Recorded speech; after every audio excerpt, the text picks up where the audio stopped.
They were only down 27-20 going into the halftime, and Penn State was able to get a quick touchdown to go in 34-20 at half, and they never got on track in the second half, similar to the University of Miami's football game against the Huskies last week. Rutgers has won the toss. In fact, the coin toss today was made by the governor of the state of New Jersey, and they used a coin, a silver dollar dated 1869, in honor of the 125th anniversary. And so the Canes kicking off to the twin tandem of Terrell Willis along with Kevin Williams near their own goal line on a day that, yes, is fitting for college football in this neck of the woods. It is Dane Pruitt for Miami who has the ball cocked on the tee at the Canes' 35-yard line.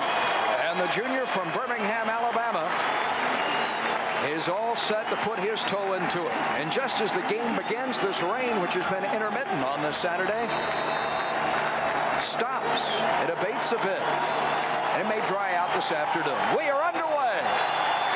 The second meeting ever between Miami and Rutgers. And very dangerous Terrell Willis starts at his own 10.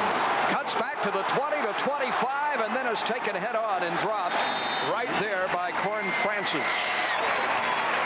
First and 10. Or rather, that is Jeffrey Taylor, number 59, rather than 58 in Francis. Taylor makes the solid stick, and here comes the solid offense in scarlet red. Under the direction of Ray Lucas, the junior quarterback from Harrison, New Jersey, who ranks in the top 10 all-time offensively in Rutgers history. Passing yardage, close to 3,000 yards. Reggie Funderburk has been his top target, the sophomore wide receiver. Stephen Harper, Marco Battaglia, two fine receivers as well. Battaglia, the tight end. And on first down, he throws to Funderburk. And that's a gain of 7-8 yards in the flat. Miami says it comes up with the football. C.J. Richardson did, but that's not the case. Funderburk was down when he lost the ball. Quick catch out to the flat mat. Big gain on first down. Yeah, Rutgers comes out with a three wide receiver formation, and had Funderburk in the slot, was able to get it to him quick. I don't think Miami really expected this formation to open the ball game. You see the defensive front. We'll give you the linebackers in the secondary as well. It is second down. We'll call it 8. Rohan Marley and Corn Francis coming off injury starting today on opposite flanks of Ray Lewis. Obviously, a first down carry as Bruce Presley, the thunder combination of thunder and lightning, Terrell Willis being lightning, picks up the first down. Quite a football player there in Bruce Presley. Little draw action with a lead block, a big Holden. No one put a hand on him until he was hit by Pearson, Malcolm Pearson on the stop. The senior strong safety. So already at their own 40-yard line on the opening possession of this football game. Back goes Lucas off play action. Steps up in the pocket and fires, and it's incomplete. Broken up on the play by Chad Wilson, the cornerback. The pass intended for Funderburk across midfield. Wilson, the fifth-year senior, got his left hand in on the football. Funderburk is open here momentarily, but Ray Lucas is a little late on getting the football there, and Chad Wilson just does a great job of coming in at the last minute and swatting the ball away. Good recovery by Chad Wilson. So the first pass attempt of the afternoon is incomplete. Lucas said, hey, I hit you in the chest. You should have made that catch. Bridges, Presley behind Lucas on second down. He's going airborne a second time. Out of the backfield, and Presley dropped it. Too hot to handle. Too hot to handle, but they had it set up. The Washington Huskies had great success with the screen pass, and here you see the Rutgers football team coming out early trying to get a screen to see if Miami has made the corrections. Doug Graber, the former defensive coordinator of the Tampa Bay Buccaneers, in his 5th season here in New Jersey, and really with this new stadium and the renewed emphasis, it's the first time in a long while that Rutgers has had a chance to compete with Big East caliber teams. Well, Doug Graber's done a great job of assembling a good football team. Offensively, they're as good as they come, and defensively, which is strange being he was a defensive coordinator, that they're not better defensively. Now Lucas can scramble. He needs to reach midfield for the first. He stepped out of bounds right at the midfield strike. Ever so close to earning the first down. But we anticipated today that we would see him scramble around a bit on this natural grass field, and he comes up with a gain very close to 10 yards. That should be the first for Rutgers. Well, he's got the first down, and as you see, he goes back. There's no one open, and he possesses the speed and the ability to make something happen on his own. And here you see him coming up with the first down. A big play by Ray Lucas scrambling out of the pocket. Here you see him once again. Here's a good shot at it as he points out who he wants as defender of the block. And you see Thunderberg comes back and puts a big hit on Rohan Marley. So the fifth play of this opening possession on a damp afternoon in the New Jersey suburbs of the Big Apple. Rutgers doing exactly what it wants to do, Nat, on its opening possession. That's control the ball. Willis, the lone setback, 3 receivers, as you see. But it will be a rather Presley off the left side across midfield into Kane territory. He earns the 47-yard line. 2 years ago, the Big East Rookie of the Year. And coming into this one, a man who's rushed for better than 1,500 yards. Combined as a freshman and a sophomore, Presley at 215 pounds is alone.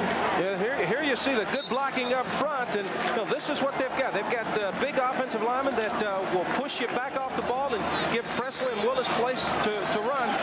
And the last play, you see Presley able to pick up 2 yards. Good blocking. On second down, quick pass, the pop, Marco Battaglia, the All-American candidate tight end, makes the grab a yard shy of the first down marker. Recall all the problems Miami had defending the tight end last week against the Huskies. Battaglia is just as good as Washington's Mark Bruner. Well, last week Miami had some problems against Bruner, but they don't expect to change what they were doing. Last week they had people in the right places. They were doubling him and etc. But he was able to get loose and execute. And the Hurricane defenders just have to make the play. And talking to Coach McMackin, he's not looking to change anything. A pickup of 6. The second completion of the afternoon for Lukey. Bridges and Presley behind him now. And the give is to Presley. And he hammers inside the 40 down to the 39-yard line. The quarterback and sophomore Carlos Jones had to come up to make the stop. First down, Rutgers. Oh, we're looking at a very good offense. They're doing a good job of selecting their plays here. As you see, once again, you've got Presley starting up front, starting inside and bouncing out, coming up with the first down. And this is just a well-run offensive football team. This offense produced 540 yards against Syracuse, 513 at the base of Mount Nittany last Saturday. It's confident in moving the football. Terrell Willis behind Lucas. Miami blitzing. Rutgers picks it up. Willis kicks outside, turns the corner inside the 35, and he's down to the 33. And a flag flies in very late away from the pile. We may have a personal foul call against the Scarlet Knights. Chad Wilson, the quarterback, the 5th-year senior, came up to make the hit.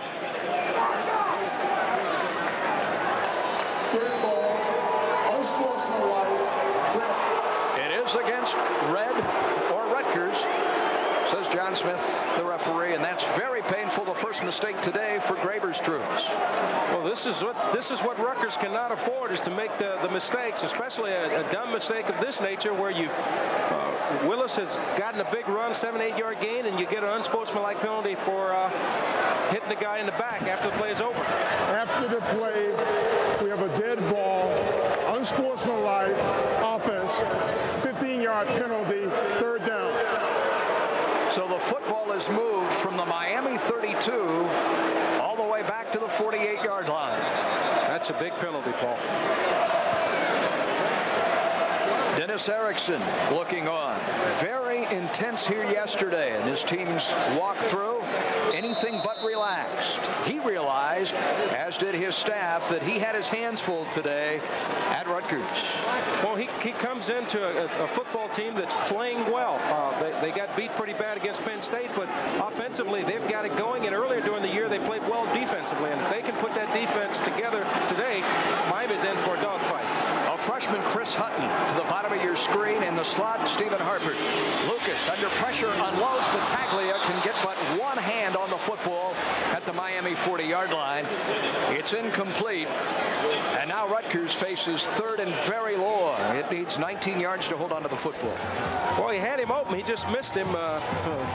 Errant thrown ball. ball, but he had him wide open, and Battaglia wasn't able to come up with it. As you see, Ray knows that that was his fault. He had him open, didn't get him the football.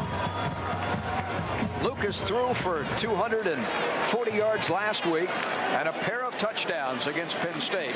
It would be a huge situation here if he could pick up the first down. As you see a four-man rush, Miami actually rushing 5 with the blitz. Lucas unloads deep down the boundary, and it is picked off. Chad Wilson steps in front of Funderburk, and Miami owns the interception. Chad Wilson just did a great job of running with Funderburk, seeing the ball all the way and just going up, taking it away. Had great position for the interception. So the penalty and the interception and this long opening drive is now turned around by the fired-up Miami defense. No score, and the Canes set to get the football when we return to the campus of Rutgers University. Hi, everyone. Steve Allen here to tell you about an important breakthrough that'll let you hear a whisper up to 70 feet away. It's the Whisper XL, an amazing electronic earpiece that lets you hear a pin drop from across the room. The same way binoculars magnify your vision, this tiny device magnifies your hearing. Just slip on the Whisper, turn up the volume, and you're ready for super hearing like never before. Don't turn up the TV, turn on the Whisper XL. Similar devices sell in catalogs for $200 and more. But if you call now, the Whisper XL can be yours for just $29.95. Think of it, just $29.95 for super powerful hearing. Give us a call and turn up the volume. To order your Whisper XL, have your credit card ready and call 1-800-652-2112 or send check or money order for $29.95 plus $5.50 shipping and handling to Department S, P.O. Box 4943, Omaha, Nebraska. For faster service, call 1-800-652-2112. Excuse me, Shuddy! Ow!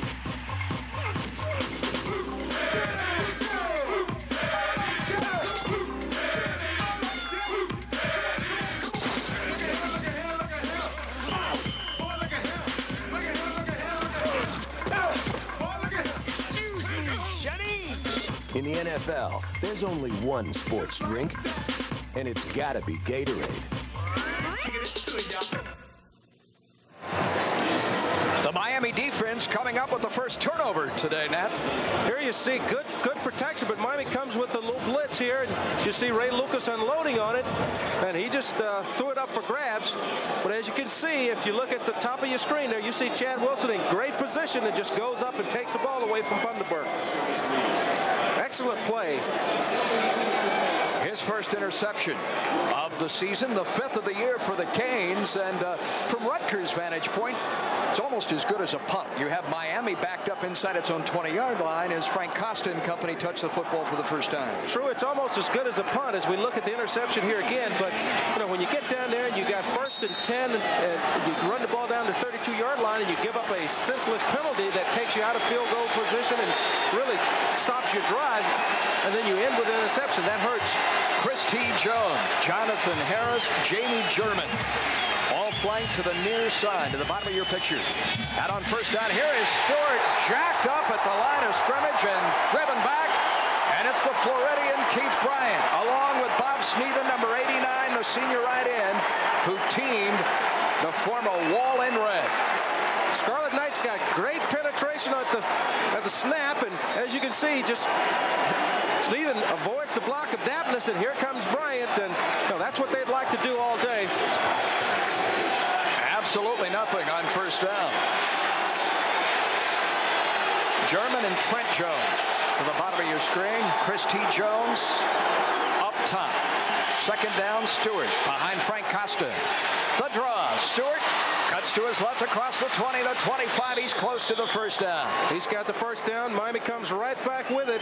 They've talked about getting the ball in James Stewart's hands, and you know, they come back second play with a draw, and he picks up the 11 yards for first down, and this is what we expect from that Hurricane offense today. There's Frank Costa, who needed 40 tickets today to take care of family and friends from Philadelphia, about an hour and a half away. His offensive skill teammates. And the front wall, it's Lumeski along with Perry, Simonet, and Jay Ina. Strong side guard, and Casey Jones, number 63, will snap the football as he does here on first down. Stewart looking to turn the corner, and there's nothing there. It is second down. Alcides Catano, the outside linebacker, number 80, the senior from Elizabeth, New Jersey, led the charge. Sneven and Bryant already have had a big hit today, flanked by Swinger and Granera, Swartz, Giddings, and Catano, who made the stop that time, and the secondary, a senior in Tribbett, a sophomore in Ward on the corners, with Washington and Kelly along the hashes. They call it a loss of 1. Second and 11. 3 men in the pattern. As Costa turns, play action, and moves and rolls and throws, and it's caught. Gerard Daphnis, the tight end, across the 35, ahead to the 36-yard line. Only his second reception of the season for the sophomore from Miami. This is what happens when you do a good job of establishing a run, showing them that you want to run the football. As you see Daphnis come wide open, dragging across, and Costa pulls up and puts the ball on the money. They'll bring the chains from the far side of the field following the gain of 11 by Costa, as number 11 connects for 11 yards on his first pass attempt of the day. That was just a good job of play action. It really looked like he was giving the ball to Stewart as he came out and got outside the pocket and was able to pick up Gerard Daphnis as he came across. Good execution by the Hurricane offense. Dennis Erickson, who has not dropped back-to-back games since 1988 as a head coach when he was at Washington State.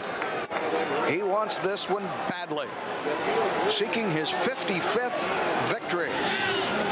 Miami, orange and green, from the near side hash on first downs in this scoreless football game. Miami spreading the field, and Stewart bounces outside. Stewart 5, 10, and more across midfield. A flag flies as he's pushed into the Rutgers bench. It's first down and a penalty too. And it appears to be Schwartz, the linebacker, who's getting an earful from his coach, the sophomore, who made a late hit. Well, you hate to see this from your linebacker, but they're all fired up and they're putting forth that effort. And when you going hell-bent for election, it's kind of hard to stop. And as you see, he hits him a little bit late after he's already stepped out of bounds. Really a shot to the rib cage.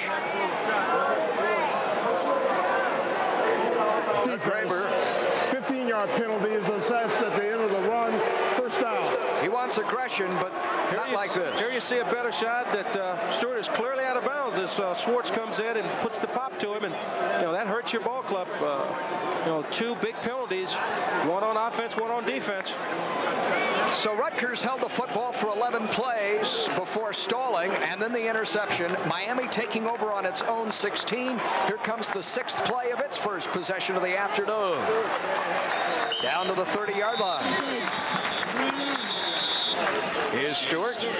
Gain of about 3.5 yards. So Stewart getting a lot of work early in this football game. His 5th carry out of 6 plays. His 5th carry, but even the Hurricanes went to a little different wrinkle that time. They went to the double tight with 2 wides and, saying that we're going to run the football and let's see if you can stop us. And that's what you want to see this Hurricane football team be able to do. Run the football when everyone knows they're going to run it. Yatil Green, number 87, the freshman wide receiver, checks into the game. Chris T. Jones departs. Jamie German to the bottom of your screen on second down. Straight ahead, Stewart, and he's driven back. Rashawn Giddings, the middle linebacker, number 57. With that wet turf, Stewart tried to put on the brakes, really couldn't, and sliding backwards, Giddings hit him up around the chin. Well, as you see here, you'll see this abrupt start by Stewart as Rashawn Giddings just put that headgear right there on the numbers and drives him backwards. Big play coming up for the Hurricane offense. 3rd and 7.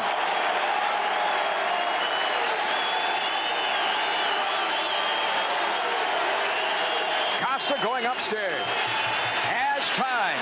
Spies a receiver, throws, and it's dropped incomplete inside the 20-yard line. Trent Jones got his hands on it, but couldn't make the catch. And it is 4th down, and this record crowd gives that Rutgers defense a big hand. This was good execution by both Frank Costa and Trent Jones. As you see, he reads the defense, slides back inside, but he just doesn't come down with the catch. They did everything right, but him holding on to the football. Dane Pruitt's longest career field goal is 48 yards. He kicked it at Boston College a year ago. This is a 47-yarder out of the hole of punter Mike Chrisson. And we have motion along the line of scrimmage. And that will change this kick considerably. It looks to be going against Miami. Dead ball, false start, offense. 5-yard penalty, still fourth down. Defense was able to pull the right defensive end, or the right offensive end off Mr. Brown, Freeman Brown. Jumped, got a little early, got a little over inches there. So Dennis Erickson says, let's pooch it. Let's put it in the corner as Miami makes its first mistake of the day. And we mentioned the fact that Pruitt's career best is 48 yards. This would have been a 52-yarder. So Chrissy goes from holder now to punter. Reggie Funderburk all alone. Ball stays in play. Funderburk calling for the fair catch. The ball sails over his head, bounds into the end zone, and we played to a draw through the first 8 minutes of this game. Rutgers will take over at its 20-yard line, right now standing jaw to jaw with the nationally ranked Miami Hurricanes. More after this from Coors Light. Reach for Coors Light, the silver bullet. It's the right beer now. NASCAR's top drivers tear up the track, pushing for pole position in a Winston qualifying night. Then NASCAR's rising stars show the top dogs how it's done in the Winston Sportsman 100. Engines start rumbling Wednesday at 7, live on Sunshine. If you think you've seen it all and you're ready for something new, pay-per-view is bringing it home for you. Watch this. When you're looking for TV's top choices, there's always one place you can count on, the Preview channel. At the touch of a button, you can find out what's on, where to find it, and complete pay-per-view ordering instructions. Set your remote control's favorite button to the Preview channel. For complete pay-per-view information, tune to the Preview channel. Before you view, preview. Meet the Johnsons. Bill is a computer programmer. Susan is an executive secretary. But Bill was laid off 6 months ago, and job prospects weren't looking great. The family was having financial trouble. Then Bill heard about Consumer Credit Counseling Service of Central Florida. They spoke with Bill's creditors and worked out a repayment schedule that made everyone happy. Consumer Credit Counseling Service of Central Florida, a nonprofit United Way agency, has helped thousands of people. Let us help you. It's free and confidential. Call today. From Shaq to the Dream. The games that took your breath away. The players who made you believe. The NBA's greatest games, Mondays at 9 on Sunshine.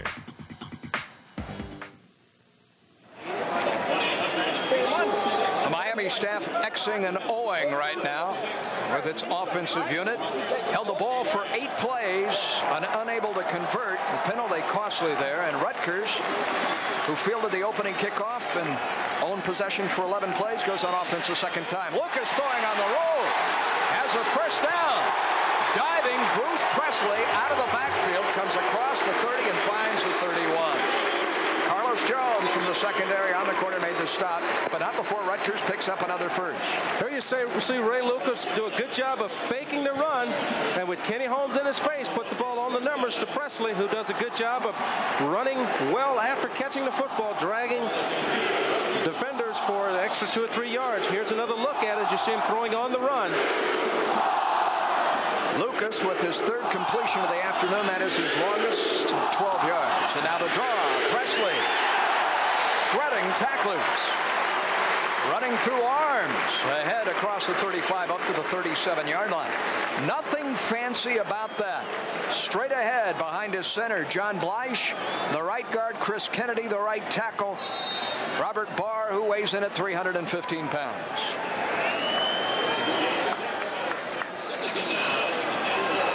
A gain of 6, second down and 4. Presley now 4 carries, 18 yards. Inside handoff, Wes Bridges tucks the ball for the first time today. How strange is this? It's the first time this season a fullback has carried the ball for Rutgers. His very first carry of the year for Bridges. Well, that's probably why that play looks so strange there. The tailback never moved when Lucas gave the ball to the fullback. A look at Warren Sapp, arguably the finest defensive lineman in all of college football, the Outland Trophy candidate, 284-pounder. And out out of the shotgun. Possession snap now for Rutgers. Here comes Stephen Harper in motion. Appeared to be some confusion. Lucas scrambles away from trouble. We've seen him scramble once for a first down. He's done it again. The mobile junior picks up the first down, and the Knights still own the football. Paul, if this continues, as you can see, you got Warren Sapp, All-American candidate, does a good job of fighting off blockers, keeping his vision, and forcing Lucas to run out of bounds there. But if this continues, you would have to expect that Greg McMacken will eventually go to some type of spy, because Lucas' ability to run with the football, if everything breaks down, is a big key for the Rutgers football team. Now Lucas today scrambling has picked up 17 yards on 2 carries. Rohan Marley shows blitz, and here he comes. The toss sweep goes the other way, and Stewart earns 3 tough yards. Kenny Holmes, the sophomore left end, was on his back. It was Patrick Riley on the stop. Holmes and Riley, Sapp and Lang, the front wall against Graber's Scarlet Knights. Marley, Lewis, Corin Francis, the linebackers. Jones and Wilson on the corners. Richardson and Pearson in the secondary for a defense that ranks 5th in the nation, surrendering less than 225 yards a game. But they are in a scoreless affair today here on the campus of Rutgers University late in the first quarter. On second down, Lucas throwing up the boundary. His receiver went out of bounds. No flag. He was looking for Willis out of the backfield, and feeling some heat was Lucas from that man in Kenny Holmes. Smart play by Ray Lucas just to throw the ball away. He's outside the pocket. He's got Willis going down the sideline, who's been knocked out of bounds, and he just unloads the ball to stay away from the sack. Good pressure by Kenny Holmes. The Canes have yet to sack Lucas, although they've come close a couple of times. 3 yards shy of midfield. 3rd down and 7. Lucas again from the gun. Thunderbird to the top of your screen. Hutton and Harper down low, and look at here, another first down. First down, Scarlet Knights. Lewis on the stop of the tight end, Battaglia, as the governor of New Jersey looks on. Rutgers is, of course, the state university. Little trickery there. As you see, they're running the tight end Battaglia back on the shovel pass. Excellent play calling by Doug Graber and his staff. Battaglia, the top receiver on the season at 20 catches coming in, has 2 today. Big target now to close to 6'4". Bouncing outside Willis. Not much. A spin move. Crowd thought he should have had a face mask call, that a cane touched his cage. Kenard Lang didn't come up with the tackle here, Paul, but he needs to be given a lot of credit. As Willis tried to spin outside, Kenard Lang stayed at home and forced him back in, where Corin Francis was able to come in and come up with the tackle. Ray Lewis in the center of your screen. Here the top tackler. Here you see we might have got away with one with that right hand. And we got a little late hit there by Malcolm Pearson. The shotgun again on second down. Lucas rolling with time, fires, that's caught. Harper, face mask this time, and a couple of flags fly. Rutgers reached the 32-yard line on their opening possession and then threw the interception after a penalty. This time, Miami commits the flagrant foul, and Rutgers' drive will punch even deeper into Cane territory. Well, here Carlos Jones just makes the mistake of waiting too long. He's in perfect position. He sees the play all the way, and he breaks down instead of going up and hitting him as he's catching the football, and comes away with a face mask penalty. Big mistake by Carlos here. They greased the goalpost. Defense. At Rutgers last night. That is how confident they are of an upset today. They didn't want the students to be able to tear down the goalposts after this game. How brash is that? But in a scoreless first quarter against nationally ranked Miami, Rutgers is 1st and 10 inside the Cane 20-yard line. Lucas asked for quiet. Willis set behind him, gets the football, and is knocked down in the backfield. Will not get out of his own backfield on first down. And Warren Sapp is the man who wrapped him up. Warren Sapp did a good job of coming around the guard in a hurry. He beat him with his quickness. Was able to come around, and this is what makes Warren Sapp such a great player. You see him coming around. They're not able to get any hands on him, and he's able to make the tackle in the backfield as Kenard Lane comes in and cleans up. A loss of 2 on the play, if not 3. Second and long. Harper and Funderburk wide left. Lucas looks their way, steps up, flag goes down, he throws into the end zone, incomplete. Harper had position on the defensive back. Let's see what the penalty is about. Back upfield. Holding against Rutgers. Well, Ray Lucas had Harper open in the end zone, and it was a good pass and one that was a catchable ball, but it would have been called back anyway, so it's not as big a mistake by Harper of not coming up with the catch. Unsportsmanlike conduct the first time Nat was charged to Rutgers. Their opening drive deep into King territory. Now they commit the hold, and this ball will be marked outside the 35 at the 38. You know, Miami comes with a little blitz here. You see Twan Russell coming, and Patrick Riley all over Lucas as he lets the ball go, and you know, they come up with another holding penalty once you get down in the green zone. It's just unspeakable. That's what kills coaches, you know, the mistakes when you got a chance to put points on the board that takes you out of field goal range or scoring range.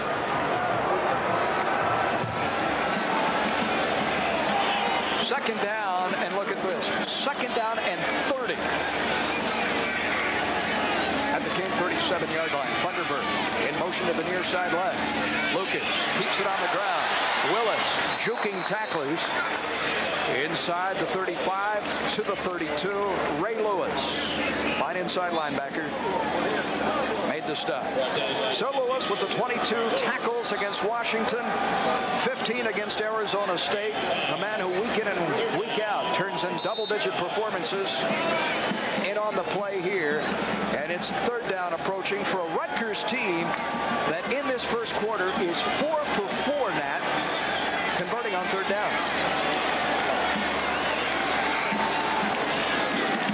Bruce Presley in the backfield with his quarterback. The screen to Funderburk. Funderburk inside the 25, not a bad call. Close to field goal range down to the 22-yard line. Good safe pass that avoids the chance of an interception and gives them a chance to get into field goal range. And so as we take another look at it from the end zone, here you see them doing a good job of setting up the flanker screen.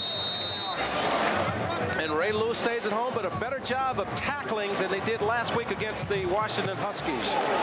Eddie DeBorg is on to attempt what will be a 39-yard try. His career best, 37 earlier this year against West Virginia. From 39, angle to his right. Good snap and spotted, has the distance. He splits the upright. A career high for DeBorg has Rutgers on a high. They lead heavily favored Miami here in the first quarter off the toe of Eddie DeBorg.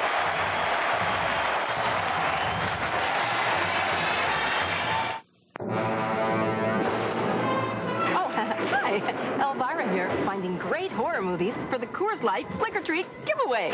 Coors! Huh? We're giving away 50,000 videos, like the giant Gila monster, the wasp woman, or the brain that wouldn't die. Don't just stand there. Look for me this Halloween in a shocking display of specially marked Coors packages with film clips inside that tell you if you won. The Coors Light Flick or Treat giveaway. It'll be a scream. Grab your skates, bikes, and running shoes and get ready for the Gatorade Family Fitness Weekend. Participate in running, inline skating, or sprint triathlons for kids and adults. The Great Abaco Triathlon is coming to Marsh Harbor in the Bahamas October 29th. Make plans now to be a part of this exciting weekend. For entry information, call Exclusive Sports Marketing today at 407-241-3801.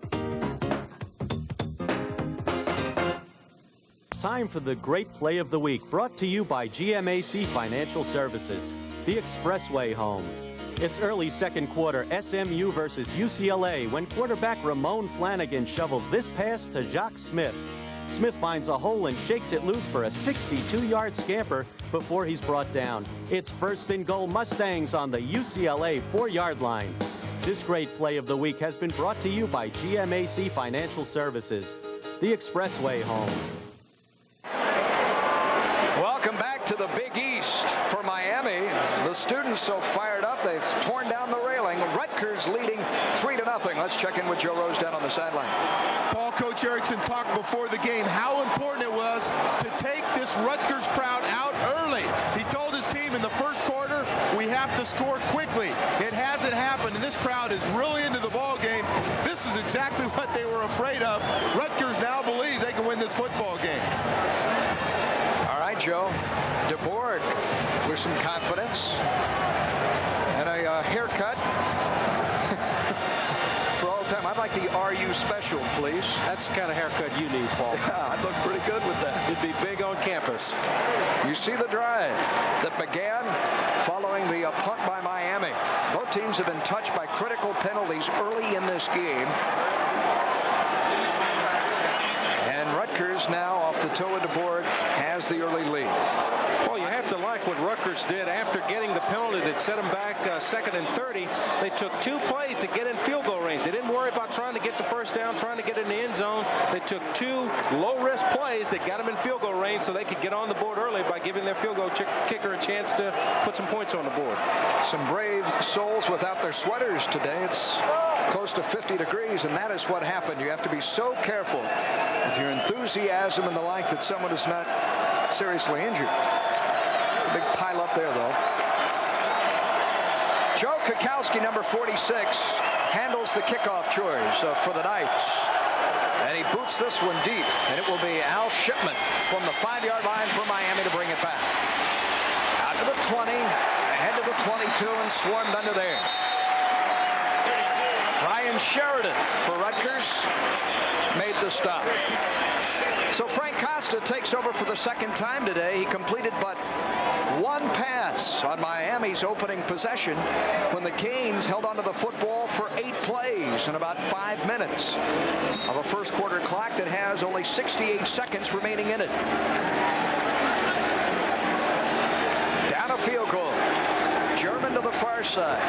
Jonathan Harris, Chris T. Jones to the bottom of your screen. The draw on first down. James Stewart breaks a tackle across the 25. Ahead to the 31-yard line for James Stewart. Alcides Catano, the linebacker, in on the stop. Coming into this game, Stewart needed but 126 yards to reach 1,000 for his career. And Rutgers, as you see, believing it's going to win the game. We mentioned this a moment ago, Nat. They were out greasing down the goalposts. That's confidence.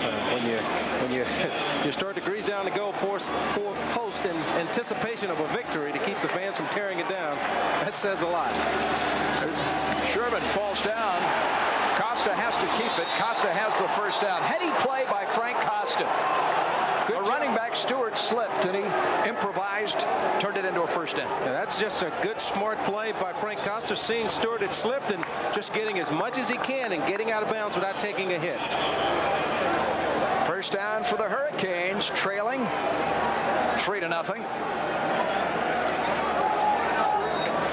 As Dennis Erickson today looks to hand Miami what would be its 3rd victory of the season and climb back into the top 10. His Canes ranked 12th in the nation in the coaches poll. Very unfamiliar territory for tradition-rich and nationally championship proud Miami. Costa right down the boundary. Tough catch made right down the hash marks. That is a completion to Saeed Tucker, the tight end. Tucker takes the hit and earns the first down. Thomas Kelly, the free safety, gave him a shot, but Tucker held onto the football. As we see the replay here, you see Saeed Tucker, great concentration as he goes up between the defenders, knowing he's going to get hit, holding on to the football. Good grab by Saeed Tucker. A gain of 12 for Tucker on this, his 3rd reception of the season. The big Oklahoma native, tall target, 6 feet 6 inches tall. And he leaps into the air. Tough to miss him, isn't it? Yeah, he's got great leaping ability, and you know, the thing that I like about this Hurricane receiver corps is they will catch the ball in their hands, and Saeed Tucker is one of those tight ends that has the ability to make big plays, and that's what they need, big plays from this offense.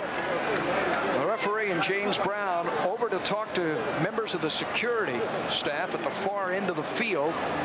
See where the fence fell down. Apparently, Miami may be complaining that it could not see the 25-second play clock with all the workers trying to reconstruct the railing. Well, that could be a problem, but not right now. Rutgers might have that problem, but the Hurricanes are going the opposite direction, and they should have no problem with it. Miami 4 yards shy of midfield and a 3-point shy of Rutgers on the scoreboard as the first quarter draws to an end. This ball may not be snapped before the gun sounds. In fact, that's it.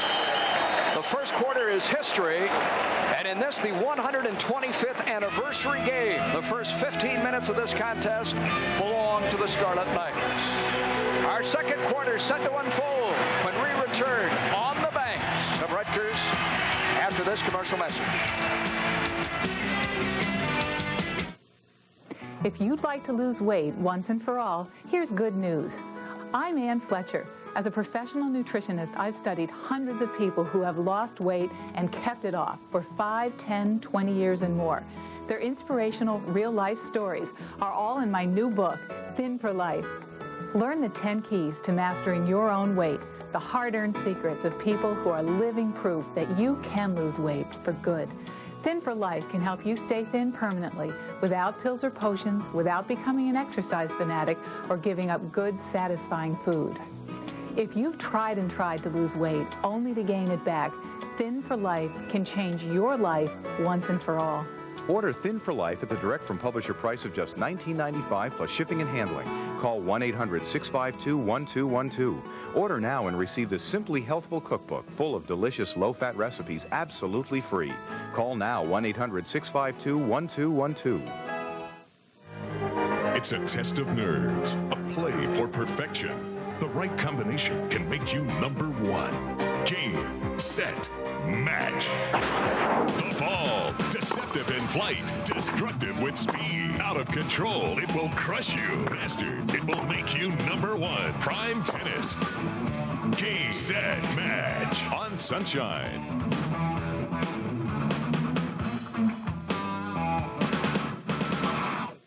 It's spin time again, and Don Shula's ready to take Miami into the highlight zone. So get ready, because Sunshine Network's going to take you along for the ride. I'm Carrie Ross. Join us next week when we take a look at that much-anticipated Shula versus Shula, David versus Don. We'll also look ahead to the Bills. All the best plays from the huddle to the hits, the game within the game, brought to you live each week. The Miami Dolphins Monday Night Magazine, 7 p.m. on Sunshine. Our second quarter unfolds with Joe Rose on the sidelines, Nat Moore up here in the booth. I'm Paul Kennedy, and Frank Costa is going upstairs. He has time, throws, and it's picked off. Intercepted by Mark Washington of Rutgers. Across midfield and back into Miami territory. Washington picking off Costa. This was just an errant throw by Frank Costa trying to force the ball into Christy Jones.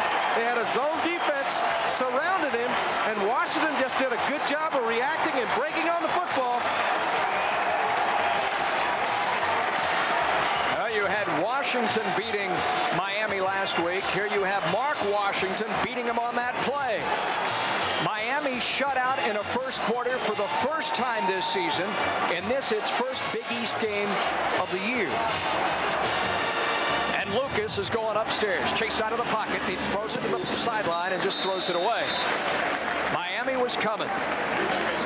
And it was Pat Riley who knocked him down. As we take a look at our first quarter numbers presented by Gatorade, Mr. Moore. Well, if you've got the Hurricanes are down to Rutgers in first downs 4-7.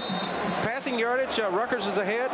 Rutgers is basically controlling this game with 9 minutes and 24 seconds of possession. And that's what they want to do. They want to keep that high-powered Canes offense on the sideline.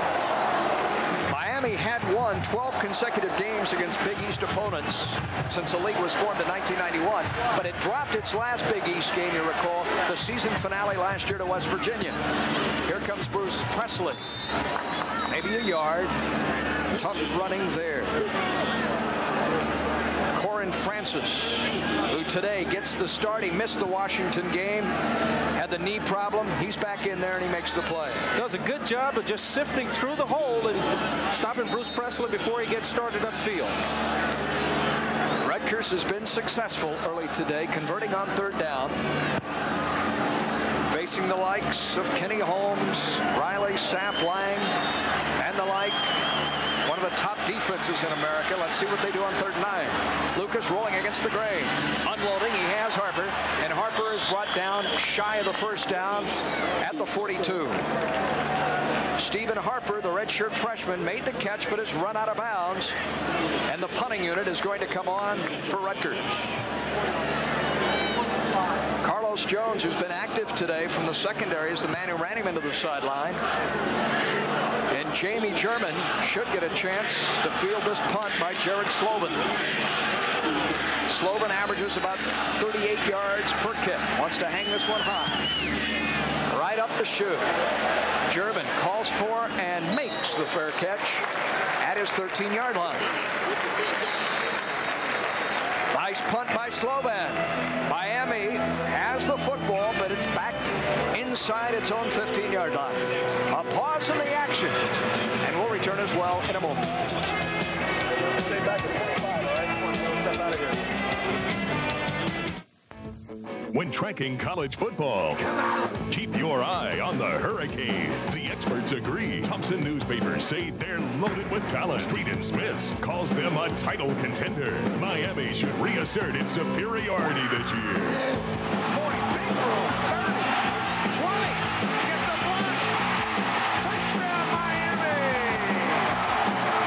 Miami Hurricanes and Sunshine on track for another winning season.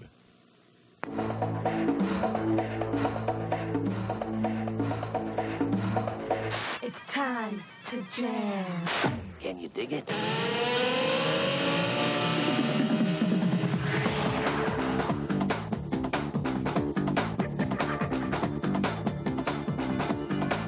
It's time to jam with college football all season on Sunshine. Can you dig it?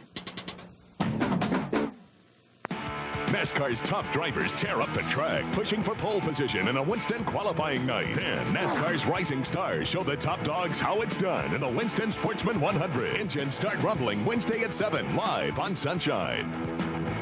For people with epilepsy, things have changed. They're reaching new heights, traveling new roads, swinging for the fences. But some still need more help. The Epilepsy Foundation of America is here to help. Let's not leave anybody out of life. On a damp, chilly Saturday afternoon on the campus of Rutgers, Sunshine Network welcomes you aboard.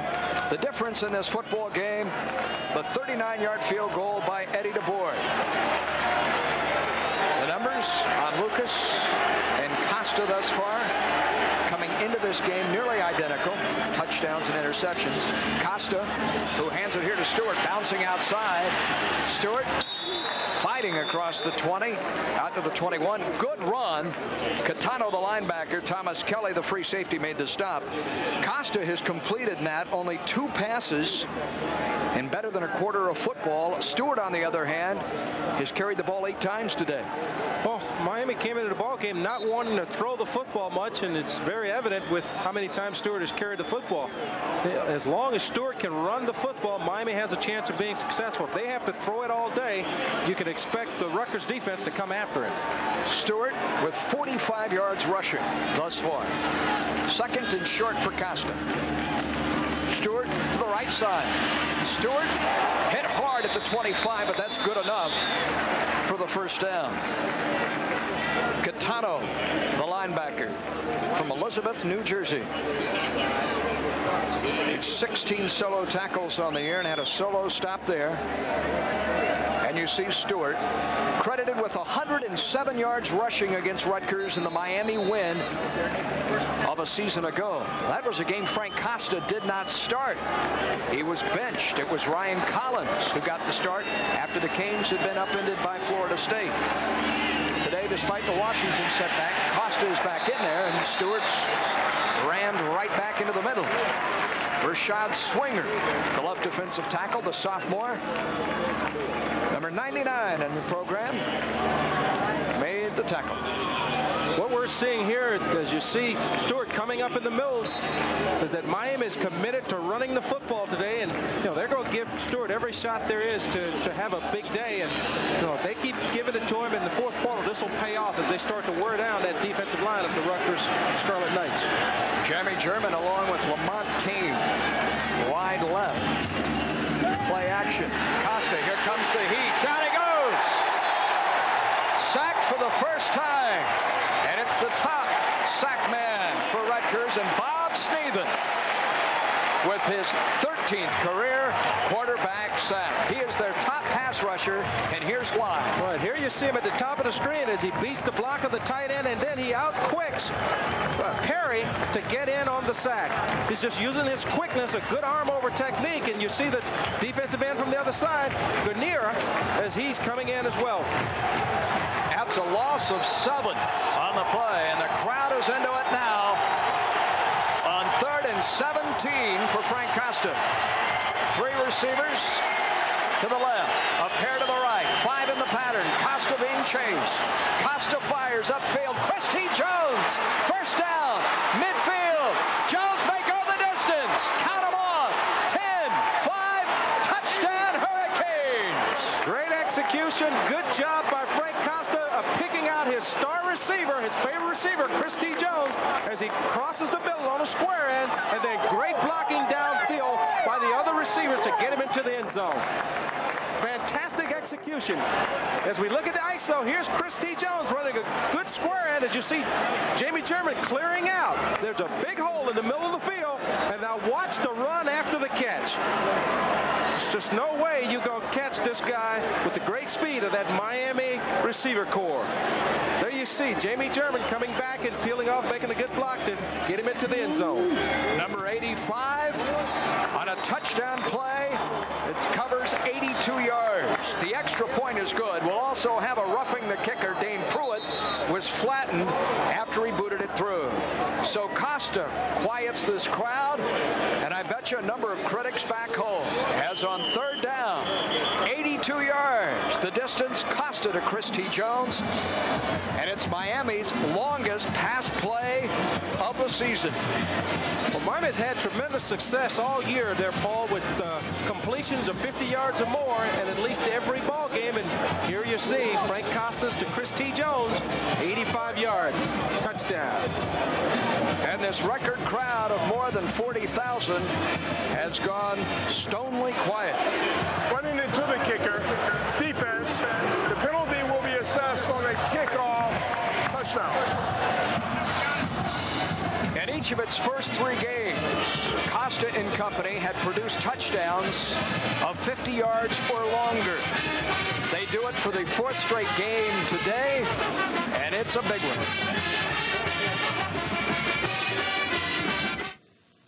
Excuse me. Pardon me. Mr. Barkley wanted to say that he and his friends will play lousy round of golf for a fine cause in the Charles Barkley Celebrity Golf Invitational. It's Monday at 8 on Sunshine. Thank you. If your teeth are yellow or stained, it's nothing to smile about. But this is Dental White, the professional non-abrasive tooth whitening process used by dentists across the country to whiten their patients' teeth. Jeanette used Dental White on her upper teeth only. Now just look at these dramatic results. My boyfriend, he loves my new smile. I was amazed at how simple and easy it was to use. My teeth were whiter after the first time I used it. Dental White penetrates into the pores of your teeth to lift out grime. Simply apply the Dental White formula to the custom tray and fit it to your teeth. And then wear the tray for 30 minutes. Dental White will whiten your teeth and make them more brilliant than ever.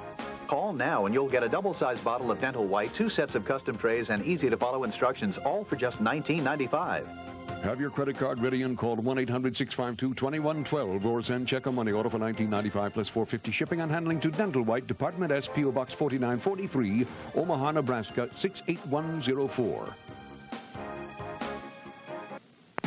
NASCAR's top drivers tear up the track, pushing for pole position in a Winston qualifying night. Then, NASCAR's rising stars show the top dogs how it's done in the Winston Sportsman 100. Engines start rumbling Wednesday at 7, live on Sunshine. This is Prime's World. We play all day, every day.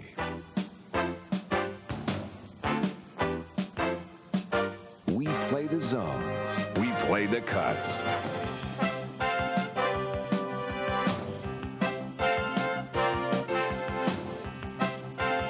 After this message, Prime plays on.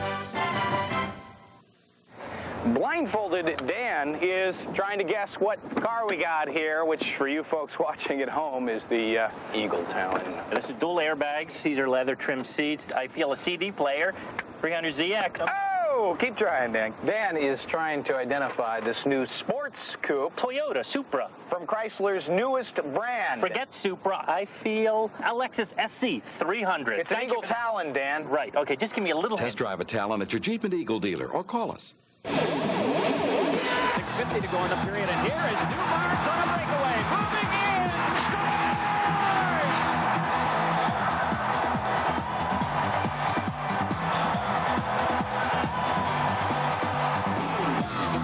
Cycling, spins back and hits. Oh, my.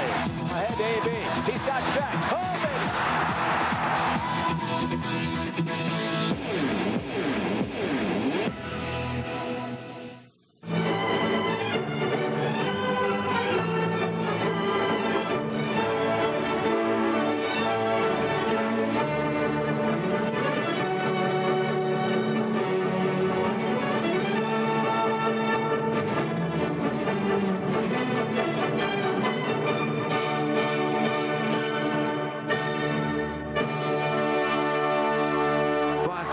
Sunshine.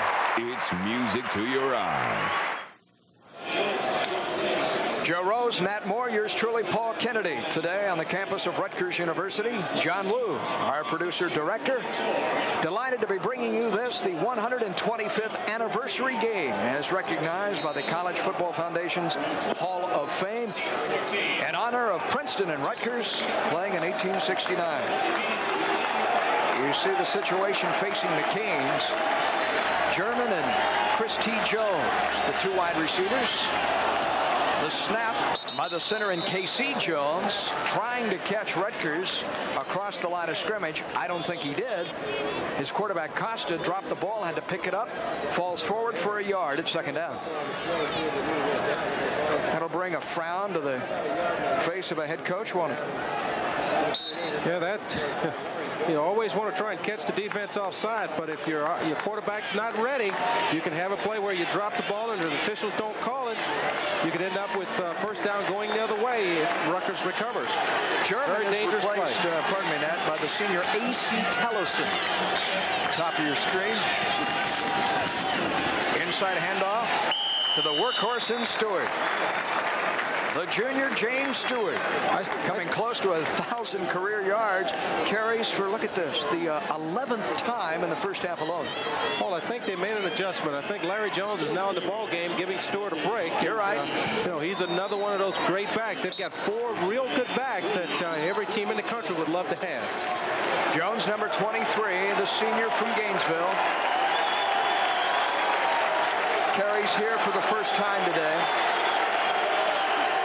And a gain of 4. So it's not Stewart, rather Jones. Second down. Jones wants to be sure he had the count right. He's going to carry the football. And into the sea of red. Behind Ricky Perry, the strong side tackle. Zev Lemelski over there. 2. It's time to punt. Now the crowd begins to stir again as here comes Mike Chrissy.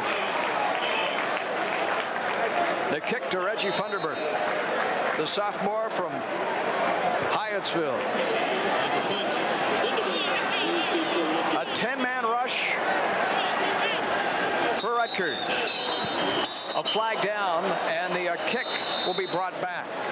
The play whistle dead before the snap. It's just been one of those halves today. Well, Rutgers is doing a good job before the snap of the football on punts of just jumping that offensive line where they're reacting to the fake seeking team of the defense. They've got to sit in there patiently and wait for the ball to be snapped. Miami has not suffered a blocked punt in 3+ games this year, but they will be coming, will the Scarlet Knights, after junior Mike Chrissy. Chrissy today,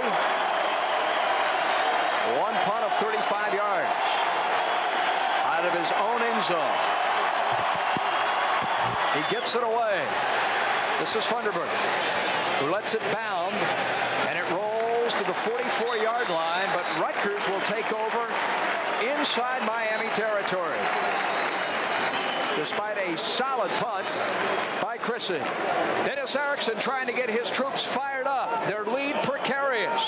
7-3 at Rutgers.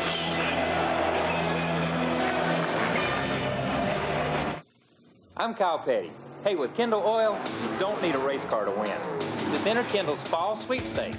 You could drive off in this loaded Pontiac Grand Prix or win a Kendall racing jacket or cap.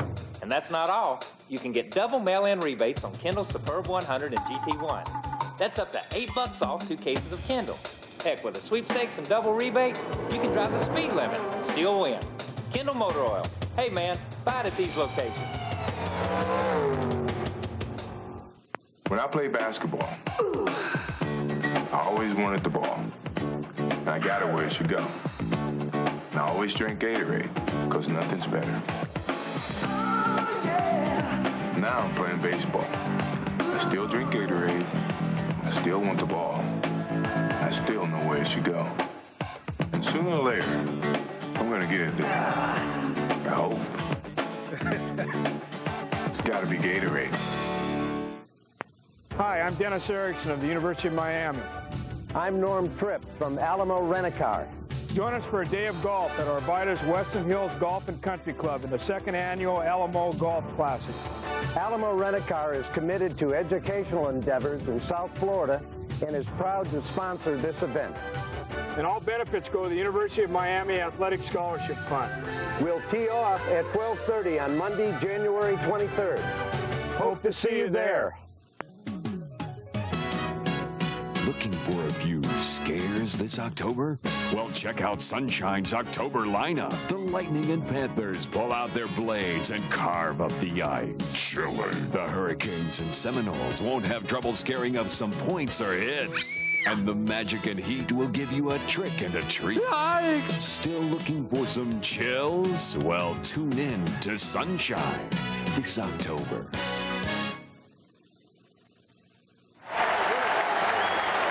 Rutgers taking over in Miami territory. And on first down, daylight for Willis.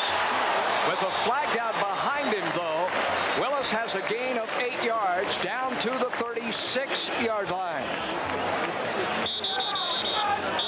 Back upfield, you see the flag. James Brown, we may have a hold there. Holding offense. The 5th penalty today to be stepped off against Rutgers, and that stings. So every time they get this hold, it's after Terrell Willis has had a big run.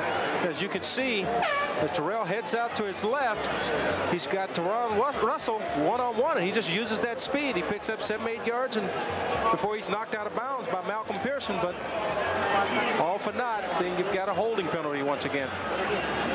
So Doug Graber, who's put 4.5 heartfelt years into rebuilding this Rutgers program, how big a win would this be today in this brand new stadium against Miami? Lucas, great job of play faking, but everybody's covered. So he dumps it to Battaglia, the tight end. Battaglia back across midfield and down to the Kane 47-yard line. Juan Russell, one of a number of white jerseys, surround and drop Battaglia. Ray Lucas does a great job of play action here, hiding the football, but let's give that Hurricane secondary a lot of credit. No one comes open, so Lucas has to drop it off to Battaglia, who does a good job of running with the football after the catch. Still 2nd and 13, though, for Lucas, who today is connected 10 times and now 18 attempts. That was his 10th completion for 76 yards. Willis with daylight. Willis inside the 40. Willis down to the 37-yard line. Washington, a week ago had some success with screens and draws and the like, and Rutgers effective at that too this week. Well, they're just doing a good job. That offensive line of Bleich, Williams, and Kennedy of coming off the ball up the center and moving guys out of there. Warren Sapp was out of the ball game, and you see him running against Dwayne Johnson and Patrick Riley and just opening up gaping holes for the back to run through. And senior Kareem Williams, number 50, the guard, did a nice job of creating a hole and sealing off the linebacker Lewis. Thunderbird moves in motion to the bottom of your screen. Lucas pumps once, scrambles, won't earn the first down as he dives just outside the 35 to the 36. And now, what do you do? This got to be 4-down territory, I would think. On 4th down. Well, this is a point where they've got the football in good field position. They'd like to come out of here with something, but I think Coach Graber's made up his mind. He's going to go for it. And that crowd, which had been quieted by the Costa to Christy Jones touchdown strike that gave Miami the lead, now stirs as fullback Tom Wright re-enters the game to provide some muscle in the backfield. A couple of tight ends as well. And Miami is going to take a timeout to set itself defensively. Coordinator Greg McMacken, head coach Dennis Erickson used Miami's first timeout with 4 minutes and 5 seconds remaining in the first half. Taking a timeout here, Paul, just give the defensive coordinator a little chance to think about what does Rutgers like to run in situations of this magnitude. There's a big play. It's 4th and 1. You've got them down where if you take the ball away, you've got a good chance of going in at halftime up 7-3 or more. But you've got to come with your best defense and figure out what they'd like to do in certain situations, especially this situation. And if you're Rutgers, you have a chance to lead Miami, a team favored by close to 3 touchdowns here at intermission on a day in which you're honoring 50 former captains and the governor is looking on, and what may be a great day for your program. And I will say this, win, lose, or draw, for the 2nd straight week, Rutgers has done an excellent job of hanging with a more powerful foe through the first 2 quarters of a football game. Well, Doug Graber has to be very happy with his football team at this point. They've given up one big play, and other than that, they've played great football. They've been able to control the football. They've been able to play nose-to-nose with the Hurricane football team. The entire defensive unit went over to the sideline. They have their marching order. Here comes Rutgers. Twin receivers in Harper and Funderburk in tandem to the far side. A flag is down. Movement prior to the snap. The ball was loose. This is 4th down as the play stand. Looked like Ray Lucas pulled out a little early there. And if that's the case, this is going to put them in 4th and 6, and they will do better punting the football, I think. Lucas is right in the middle of that huddle and disagreeing, as you can see, with the officiating crew. Miami applauding. Doug Graber looking on. Dead ball, false start, offense. Now you got to punt it away. No choice. As you can see, as we look at the instant replay, Lucas starts to pull out, and the ball never comes up from the center. Everybody moved but center John Bleich. And the penalties that Rutgers has suffered today, most of them have been drive killers. They've come at the worst possible time. Slovan to punt, angling it for the sideline. It's off the side of his foot. Bounds inside the 20. Stays in bounds, though. Oh, I had to do that. It bounded back toward the field, inside the 15, whistled dead at the 14-yard line. But wait, there is another flag down. Still another flag.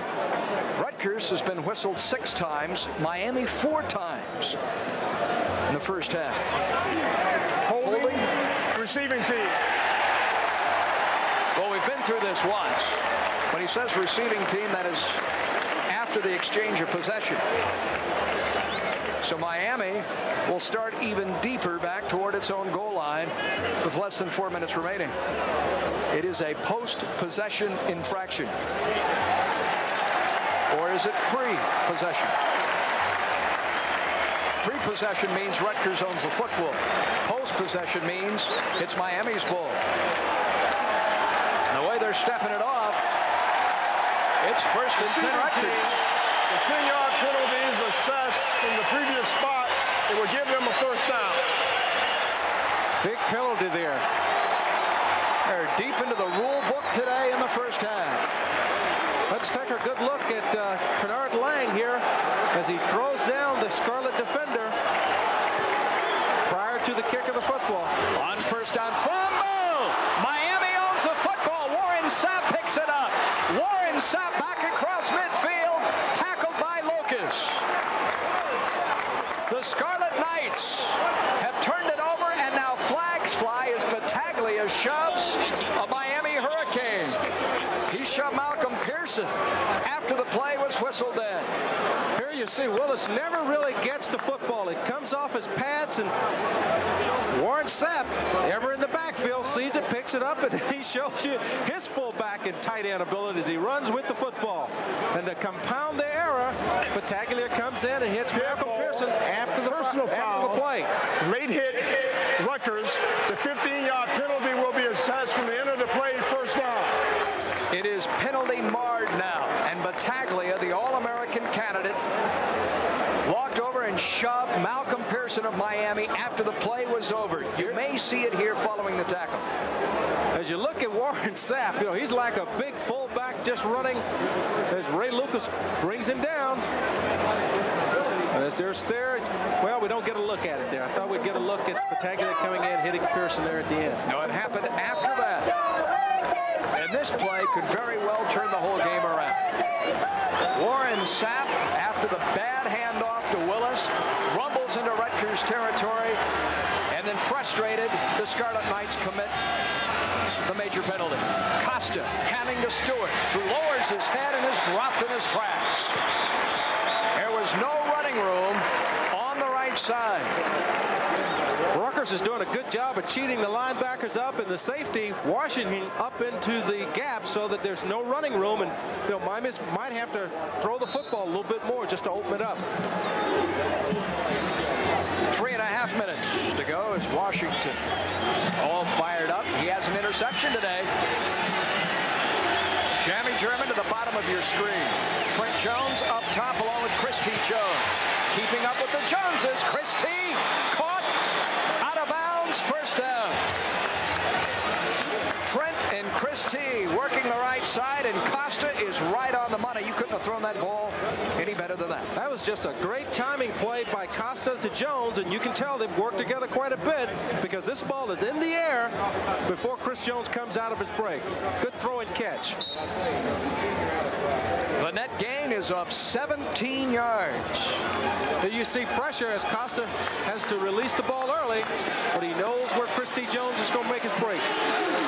A triple set to the near side. Al Shipman closest to the tackle on this side, and Samelski. And it is Stewart rumbling toward the end zone. Touchdown, Miami. James Stewart powers in as Miami scores 2 snaps following the turnover. A pivotal play has propelled Miami to a 13-3 lead. Good blocking by Alan Simonet as he takes the tackle down, and then as you see the power of James Stewart as he rambles into the end zone. His 6th touchdown of the year, the 2nd of the afternoon for the Canes. And we have an unsportsmanlike call with flags down, and I believe it's going to be against... It's going to be against the Hurricanes for celebration against Miami. They're talking to Rutgers. It could have been Stewart, as he was celebrating. Unsportsmanlike scoring team. The offended team has accepted the penalty at the ensuing kickoff. The touchdown stands. Well, Stewart, the good news is he scores. The bad news is it comes with a penalty attached to it. Dane Pruitt on to attempt the second extra point of the first half with 3 minutes remaining. In the first 2 quarters of play, the snap, the spot, and the kick is away. And it is a 14-3 contest. Rutgers scored first, but Miami has struck for a pair of touchdowns. Cost it to Chris T. Jones, and cost it to Jones a second time, setting up James Stewart for the touchdown rumble into the end zone of 14 yards. How big was that fumble recovery by Warren Sapp? Well, that was a gigantic turnaround. If Rutgers gives University of Miami, does not accept the penalty, University of Miami has the football on the 5-yard line, 6-yard line. Instead, they take the football, fumble it, and Miami has the ball on the next play on their own 48-yard line, I think it was. Big turnaround. Just 3 plays, officially 31 yards to get into the end zone. Forgot one of Stewart's runs. Took him less than a minute for the Hurricanes to convert. And James Stewart moves close to 100 yards on this afternoon and 1,000 in a star-filled career. And he's only 1 touchdown short now of Daniel Bennett's leading touchdowns for last year, which was 7. So he's got his 6th touchdown and got a long season ahead of him. Look where Dane Pruitt has to kick off from. You know, Paul, this is something that I really think is unfair. I think the NCAA need to really go back and take a look at the rules on, you know, these young kids come out and they play for the fun of the game, the excitement of the game, and, you know, it's hard to tell them not to be happy, not to celebrate when they score a touchdown. There's a thing called excessive celebration, but you should be allowed to celebrate and show that you are enjoying the game. Pruitt kicks it along the ground. Wes Bridges scoops it up, comes close to midfield. There's more shoving away from the football. Rutgers with 7 penalties in the first half. Miami with 6, 13 in all. Shipman got into a push and shoving contest there. Less than a yard shy of midfield. Rutgers still has plenty of time to do something offensively. Paul, excuse me, but Rutgers has played a pretty good football game except for losing their composure and a couple of silly penalties that have stopped themselves. Harper and Funderburk in the pattern. Lucas rolls right, pumps, comes to midfield, and is belted out of bounds. Now the crowd wants a roughing call or a personal foul call, but Kenny Holmes had wrapped him up long before he went into the sideline. There's no flag to be thrown there. All in the spirit of the game, although Doug Graber has doffed his hat and doesn't believe so. Well, they're trying to get the call there as Kenny Holmes does a good job of, you know, staying outside. He wheels back, but he gets right back outside, realizing Lucas' running ability. And what you have is Rohan Marley coming in right there at the end, and it was real close. The crowd wanted to get that unsportsmanlike penalty flag. This time, the officials may be just tired of throwing flags. They've thrown so many. It's been a long day for the officials. Harper to the far side. Thunderberg wide as well. The middle screen. This is Presley. Presley first down. 35-30. Down to the 28-yard line. C.J. Richardson flying up from the secondary. On the tackle for Miami as Presley benefited from a fine block by the guard and Kareem Williams. Rutgers does a good job of setting up this low screen here, and once again Miami does not read it. There's no one there. He's got 10 yards before there's even a defender, but they're able to stop him from getting into the end zone. The gain on the play is of 21 yards in what is officially the 11th completion of the first half for Ray Lucas. Working on a big day today. Here's Lucas out of the shotgun on first down. And down he goes. Sacked for the first time at the 32-yard line. Kenard Lang wraps him up. And Lucas is not getting up. Shaken up on the play. Could have landed on that shoulder that he had surgery on this offseason. Hopefully he's not injured too badly. You hate to see a young kid get hurt. But you see, Warren Sapp does a good job of fighting, staying at home, and reacting to the quarterback as he scrambles up the outside hole. As we look at it once again, here we see Ray Lucas. You get a good picture of what he sees. There's nobody open as he starts to run upfield. You got Kenard Lang and Warren Sapp falling on top of him. That's a lot of weight falling on that bad shoulder. Yeah, sandwiched between a 260-pounder in Lang and close to 290 in the aggressive Sapp. And Robert Higgins, the junior college transfer from Brooklyn, New York, will have to enter the game. As Lucas, as you see, being attended to by the medical staff, is obviously in pain. It comes with 2 minutes and 10 seconds remaining in the first half. And Miami on top, 14-3. And this for the Hurricanes, their very first Big East game of the season. It looked like he's getting up. He's feeling a little bit better. They've got him where he's able to set up now, and hopefully he just got the wind knocked out of him. And, you know, you hate to see a kid playing so well get knocked out of the ball game, and you know that's an injury that the Rutgers football team cannot afford.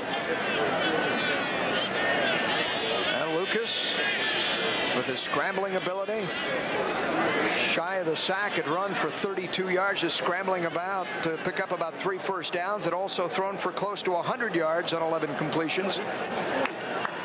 And now, due to injury, as he's helped up to his feet, hopefully he'll be all right and able to return. He'll leave, but number 7, Robert Higgins, will charge into the fray and face one of the more violent defenses in college football. He's trying to stretch that right shoulder. It may have fell on. I think he landed on his throwing arm, and you know, if he's able to, I expect to see him go over, throw a few balls to see if he can still throw the football, and if he's okay, he'll be right back in there. Oh, what a critical situation Robert Higgins finds himself in now. He has only attempted 5 passes this year. He's 3 out of 5 for less than 40 yards. That's all the playing time he's had. Former Nassau Community College quarterback, junior college transfer, scrambling about and belted down right at the line of scrimmage. And right into that Cane sideline, and Miami is all pumped up. Warren Sapp having the game of the year for him. What a big day this is for 76. Warren Sapp is just a big, strong man with great quickness, and look at the speed as he outruns Higgins. And then you got Rohan Marley coming in, putting the hat on Higgins at the end of the play. He's made close to 10 tackles in this first half alone, has Warren Sapp. 3rd down and 12 now at the Miami 31. Funderburk in motion to the far side. Both Hutton and Harper to the near side right. Everybody out in the pattern. Full flanker screen, Funderburk. Funderburk back to the middle and upended at the 27. 7 yards shy of the first down. There was quite a collision right at the 27-yard line, and Rutgers has called timeout.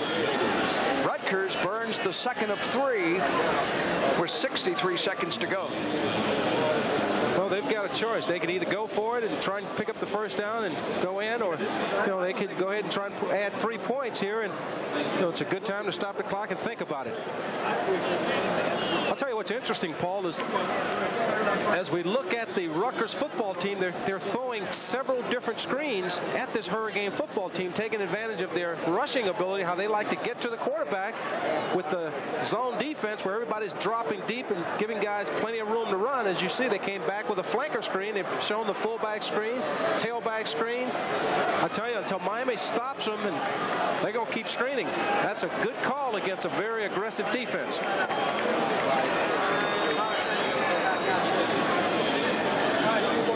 Well, on 4th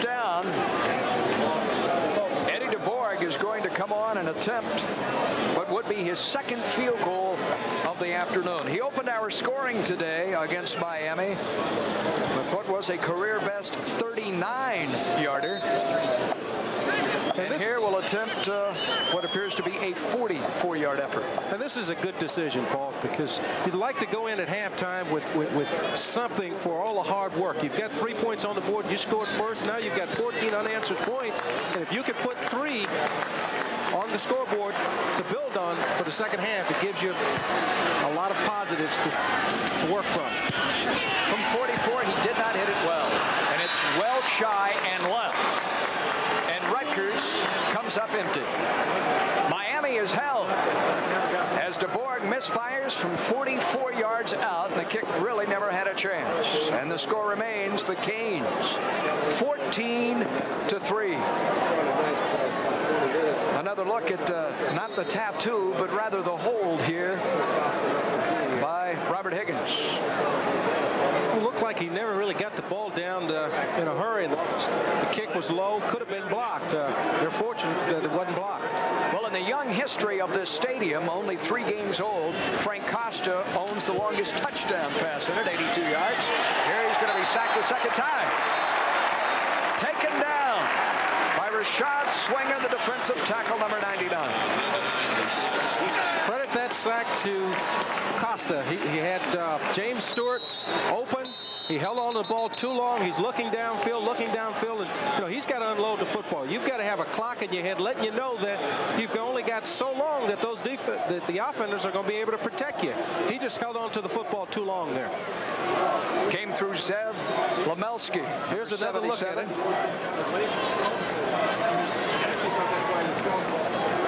A sophomore battling his way past the senior. And now Rutgers has used its 3rd and final timeout. Say second timeout. They would have 1 remaining. So Rutgers will have 1 timeout remaining as Rashad Giddings is on to talk to his defensive staff. And you see Costa over talking strategy with Dennis Erickson. The report on Lucas is, here at the half, that he has a strained, if not sprained, right shoulder and will be examined in the Rutgers dressing room at halftime.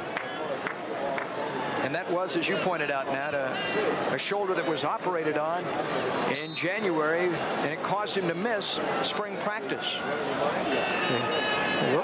Luke's is really now just starting to come into his own. He missed a lot of snaps in the spring and then also in the fall, and he's just starting to get the feel of things, and then to get an injury of this sort really hurts the program. On second down, airing it out. Oh, a high arching pass, deep downfield, intercepted. Intended for Yatil Green, and Rutgers and Curtis Trevitt have picked it off. Trevitt intercepts Costa near midfield. Frank is shaken up. Boy, he hung that ball awfully high, and Green, along with Trevitt, had to come back for it, and Trevitt came up with the football. Right, he tries to throw this up for a jump ball, and true enough, this is as good as a punt, but you really don't want to give the Rutgers football team the ball again on offense. There's no reason to throw this ball up for grabs the way that it was thrown. And Costa, boom, dropped as he let it go by Swinger, who had the sack a moment ago. So Miami suffers its 2nd turnover. Rutgers has turned it over twice as well. Costa having been picked off by Washington, and now Trevitt, and with half a minute to go, an opportunity for Higgins. Over the middle, he fires incomplete. And you know what? Harper took his eyes off the football, crossing the middle. Harper heard those footsteps at that point. He was open, and he was running more of a post pattern than a square end, and Higgins tried to fit it in, but he never went for the football. He had a chance to catch this, Matt. I don't know if he had a chance to catch it, but he didn't make an effort. This is called intimidation at its finest. I can't believe it. He saw quite clearly Malcolm X. Pearson, who had put an X on his chest and drawn him up in the crosshairs. He never went for the football. It is second down with 28 seconds remaining. Harper and Funderburk out this way. Looking for Funderburk. He's covered. And now he gets it. But right back at the line of scrimmage, down he goes. Ray Lewis, the middle linebacker, stayed with him clear across the field, as did Rohan Marley. First time today that Miami recognized screen, and as the linemen started to come, they realized it was a screen, and they backed up, and he had nowhere to throw the football. Yeah. See Kenny Holmes late arriving at the quarterback, and the linebackers are all over Reggie Funderburg. And a timeout is taken with 19 seconds remaining. And Rutgers has burned its third and final timeout. Well, that's what you want to see. The Miami defensive football team eventually recognizing the screen as they saw it. They realized that they weren't being blocked. And as a defensive lineman, you have to realize when guys are blocking you versus they're letting you in. If they're letting you in, you know the screen is coming or draw is coming. Some kind of trick play that they're just trying to get you out of position. And that time, Miami recognized the screen and was able to hold it to no gain. So the defensive unit talking to Dennis Erickson, Miami with those 2 timeouts remaining. If they can come up with a pick here on what should be a passing situation, they would have time to move into Pruitt field goal range. The big play. 3rd down and 9 here. 3 receivers to the far side. Perhaps a Hail Mary play. That's what I expect to see, and they really have him outmanned, so to speak. But Taglia had to go off his fingertips. He was open, would have had the first down, and could have fought his way to the boundary, and Marley off the deflection nearly came up with the interception. It's been a rough first half for Battaglia. Yeah, that's a ball that he should have caught. It was a well-thrown ball, and he's got to come down with that. It was a little high, but when you're a big tight end, you need to make that catch to be an All-American. 14 seconds remaining. Jamie German set the field, the punt by Slovan. As Slovan takes it at his 35. Miami runs into him. That'll draw a flag. He got knocked down hard. The ball is down at the 29-yard line, but C.J. Richardson knocked down the punter in Slovan. Receiving team. There's 2 varieties. There's running into the kicker and roughing the kicker. And the greater of the 2 would earn for the Scarlet Knights a first down with only 4 ticks of the clock remaining prior to halftime. Yeah, this is just a bad decision by C.J. He's been one of the great special team players throughout the history of his tenure there, and he's got to make a decision. If he can't block it, he's got to get away from the kicker, and there he tried to do more than he should have. Stephen Harper said no, shaking his head, no, we will not own the football. Doesn't look to be enough. Well, here for Miami, it's 7th penalty of the first half. Running into the kicker, receiving team, penalty has been declined.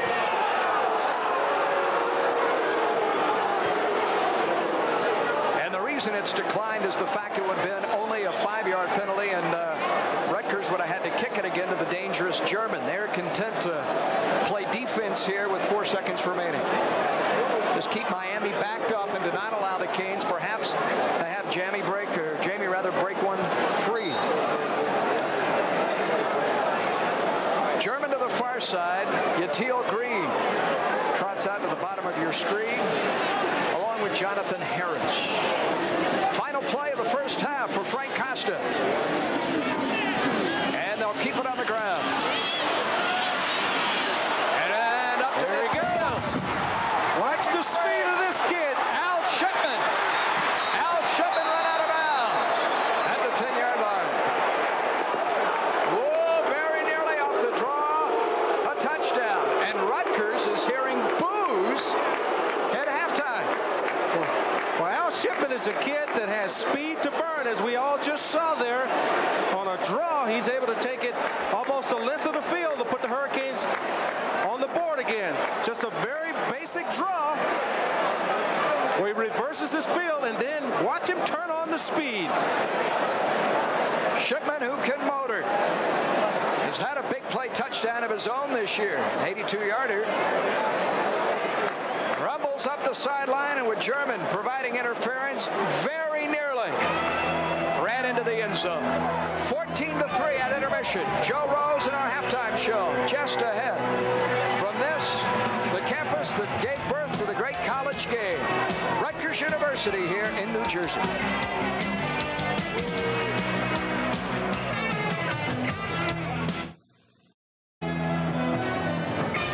Second half nears here on Sunshine Network as Miami looks to build upon this 14-3 lead at intermission. Hello once again with Nat. I'm Paul Kennedy. Nat, let's get right to the highlights. Rutgers may be trailing, but in the first two quarters, they mounted a pretty good pass rush against Frank Costa.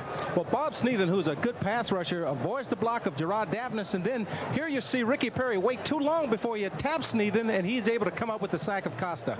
Rutgers and Eddie DeBoer had managed to boot a field goal to lead 3-0 heading into the second frame, and then Costa on 3rd and 17 would unload to Christy Jones. Right, he hits Christy Jones on a square end, and then Christy Jones just turns on the speed, and you'll see Jamie German comes in to cut off the pursuit with a big block to get him into the end zone. We mentioned a short while ago that was a huge play. Warren Sapp had a big play too in the first half. You'll see that in a moment, and here is Stewart galloping his way on a 14-yard run into the end zone for touchdown number 2. Well, James Stewart got great blocking at the point of attack by Casey Jones, Terrell Green, and the whole host of that offensive line to get him into the end zone. And as we take a look here, we've got Ray Lucas as he starts to scramble, and this is where he hurt his shoulder there, Paul. He's got these two big guys, Kenard Lang and Warren Sapp, landing on his injured shoulder, and we don't know if he's going to be back for the second half. Yeah, we will get you a medical report in just a moment. Our second half kickoff is moments away here on Sunshine Network. Big numbers on the red scoreboard in the south end zone here in this first ever trip to Rutgers by the Miami Hurricanes. And now our halftime statistics provided by Gatorade. When you're thirsty, it's got to be Gatorade. A Miami halfway home to close to 500 total yards in this game, sitting on 247. And Nat, look how evenly balanced the ground game and the air attack is at the moment. Well, that's what you strive for with a good offense, balance. And they came into the ball game today knowing they had to run the football, and so far they've been able to run it, and they've been able to provide the big play as well. Jamie German, a very short kickoff, fielded it at his 15-yard line and then is roped down at the 20. And on the tackle, Paul Rivers, a reserve defensive back. And there you see Lucas on the sideline. No word as of yet. Joe Rose should have something for us shortly, but as he's taking off his pads, obviously the word is not good. Robert Higgins will be coming on to replace him. Costa opens the second half after firing for close to 125 yards. He had 4 completions for 123 and that touchdown. And as he ended the first half, he hands it inside to Stewart to open the third quarter. And this is what Miami managed to do with its share of possessions in the first 2 quarters. Couple of touchdowns in there. And then do not forget Al Shipman rambling down the sidelines, nearly popping that draw play just prior to halftime. Well, he's a guy that has tremendous speed. You've got James Stewart, who runs a 10-4, 100 meters, but Shipman is probably the fastest offensive player on the football team.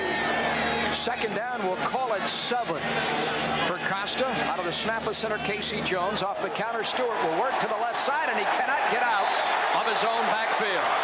Jim Guarnera, the game captain today, the junior from Plainville, New Jersey, along with sophomore linebacker Rusty Schwartz, number 59, teamed on the tackle. Guarnera with good size. He's 6'5". Guarnera did a good job of staying outside and not letting Jay Ina log him in, and he was able to come up with the tackle. Third down and 11. And for all the booing and all the penalties and all the critical turnovers, Rutgers is not dead yet. And the crowd reminds the Scarlet Knights of that fact. 5 receivers set to fly downfield for Costa on third down. A 3-man rush. Frank with plenty of time floats downfield, and he overshoots everybody. The intended target was A.C. Tellison upfield at the 40-yard line, but he really wasn't open. There were 3 red jerseys behind him, and it's 3 and out for the Canes. Good series for the defense of the Rutgers football team. And, on that play, I'd like to have seen Costas take it down and run with it. He had plenty of room and open field field in front of him, and there was nowhere to fit that football in. Mike Chrissy, his 2 punts in the first half, 1 of 35, 1 of 36. He gets this one away. Very high punt. Thunderbird from his 38. Cuts to the right. And cannot miss the open field tackle upfield at the 46, 47-yard line of Brian Clement. Nice tackle by Clement. If he doesn't make that play, Thunderbird may go the distance. Well, Thunderbird caught the Hurricane defensive coverage coming down, and they weren't able to come under control. When you're playing on a wet surface like this, you've got to be able to break down and come under control. Otherwise, you're going to slip and fall. And if it hadn't been for the last defender, he had a lane to run. 14-3, our score here in the third.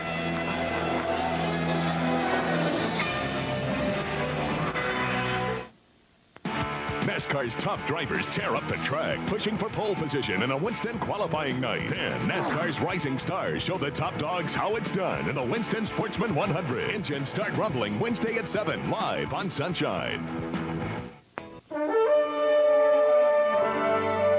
Recently, Congress looked toward the future for all Americans by passing the Interstate Banking Bill. It opens the way for banks to provide service across state lines, so that someday you'll be able to walk into a bank that can help you no matter where you are or where you're from. So if you're a business traveler, if you work in one state but live in another, own your own business, have to relocate your family, have loved ones in other states, or find yourself away from home for any reason, interstate banking means financial service will become more convenient and more consistent. That's why in the 1,900 communities we serve, Nations Bank will be working to help you realize your dreams by taking steps to bring the business of your bank closer to the realities of your life.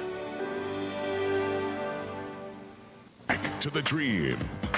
The games that took your breath away. The players who made you believe. The NBA's greatest games, Mondays at 9 on Sunshine.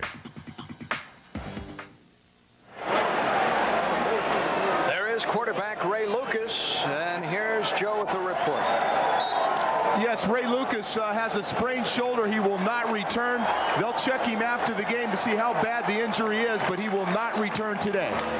So Robert Higgins takes over. And on the opening possession of the second half for the Scarlet Knights, it's a solid gain of 4 as Bruce Presley hits it in up off the left side, and guess who?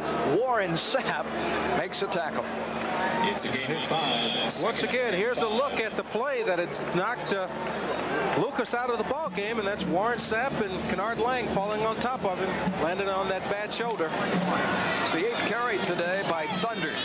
Bruce Presley will remind you, Terrell Willis's Lightning, 5-yard gain there. We'll call it 30 yards and 8 carries for him. Stephen Harper comes in motion, and the end around to Harper. Harper needs a block, and just across midfield, a gain of about 1. Ray Lewis runs him out of bounds. He couldn't get that block, and Lewis right down the line of scrimmage, right into the boundary. Ray Lewis does a good job of recognizing plays and formations, because Kenard Lang bit the cheese. He lost containment, but Ray Lewis was there to come up with the tackle. Rutgers scoring on its second possession. That was it offensively. That fumble, Miami 44, was devastating. There is Harper. 4.3 speed for the freshman. Wes Bridges, Bruce Presley, pair of running backs.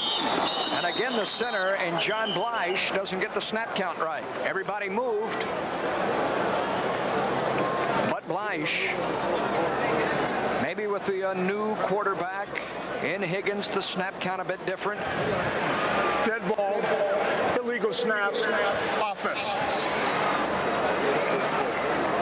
That's a good point, but once again, it's a critical mistake on third down. You got third short, and here the ball never comes up, and it moves the Rutgers offense back to what's down 3rd and long, and takes them out of good field position. The 8th penalty today establishes a 3rd and 9 for Rutgers from their own 46-yard line. Again, Harper, Thunderbird, top of your screen. Higgins, the inexperienced junior, fires, and it's broken up, intended for Thunderbird.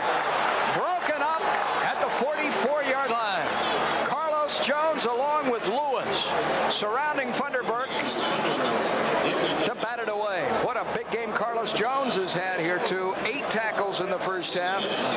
Oh, Carlos Jones did an excellent job of just trailing Funderburk in, and as the ball got there, reached around and swatted it away. The punter in Slovin to kick it for the first time in the second half. Hits it very, very badly. It bounds on the ground. He may be intending just to direct it away from Jamie German. Think he did that intentionally, or would he rather put a boom into it? I think he's trying to kick it away. He's trying to kick it to one side or the other where he could pin him down to one side, but looked like the ball's just coming off the side of his foot. Maybe it's the wet traction that's not allowing him to take his normal steps. From the 23, Miami in possession when we return. I'm Kyle Petty. Hey, with Kendall Oil, you don't need a race car to win. Just enter Kendall's fall sweepstakes. You could drive off in this loaded Pontiac Grand Prix or win a Kendall racing jacket or cap. And that's not all. You can get double mail-in rebates on Kendall's Superb 100 and GT1. That's up to $8 off 2 cases of Kendall. Heck, with a sweepstakes and double rebate, you can drive the speed limit and still win. Kendall Motor Oil. Hey, man, buy it at these locations. Excuse me, Sonny. Ow.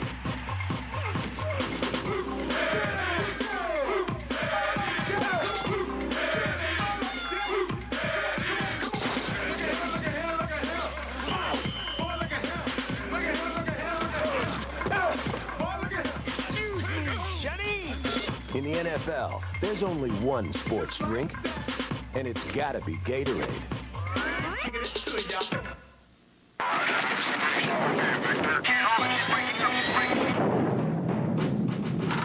An ordinary beer can, barely alive. Gentlemen, we can rebuild it. We have the technology. We have the capability to make the world's first bionic can. Coors Light will be that can. Better than it was before. Taller, thinner, silver. Next on the Coors Light Channel.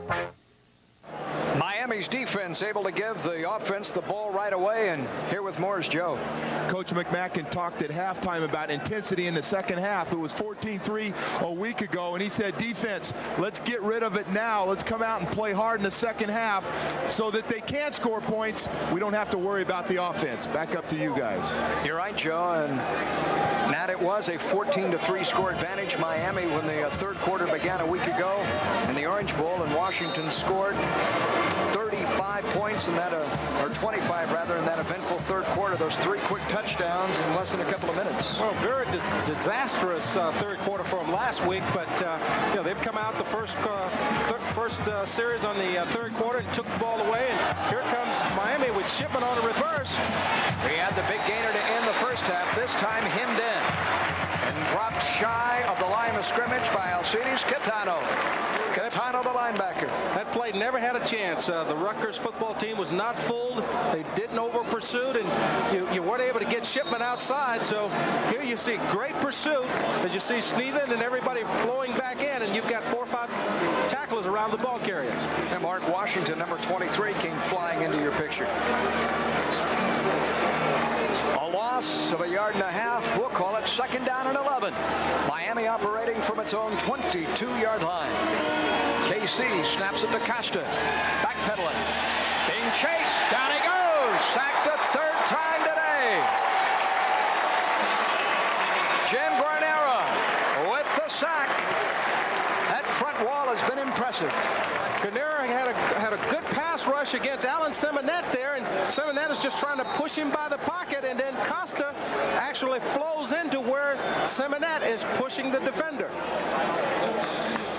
A loss on the play of 6 yards, 5.5 or so. It's 3rd down and 16. Miami with the line of scrimmage at its 17-yard line must cross its own 33 to hold on to the football. I recall in a similar situation, Miami in the first half hit Christy Jones for a touchdown. Now this play is stopped just as it begins.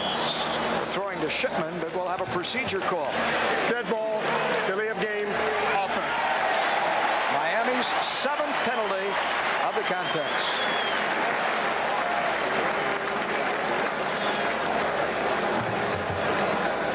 Dennis Erickson shaking his head. Costa with the new play. And the Miami offense, the quarterback bears so much responsibility. The reads and what have you, making sure he recognizes the coverage. Here a 5-receiver set on 3rd and now 21. Inside his own 5-yard line. Costa feels the heat. Fires with the heat on him, and it's caught! Caught for a first down by A.C. Tellison. First down at the 36-37-yard line. Once again, you see the acrobatic skills of that Hurricane wide receiver core as you ended up with 2 guys in the same area. You've got Chris T. Jones coming across the middle, who I really think this ball is intended for because Costa's looking at him all the way. And A.C. Tellison goes up and makes the grab right in front of him.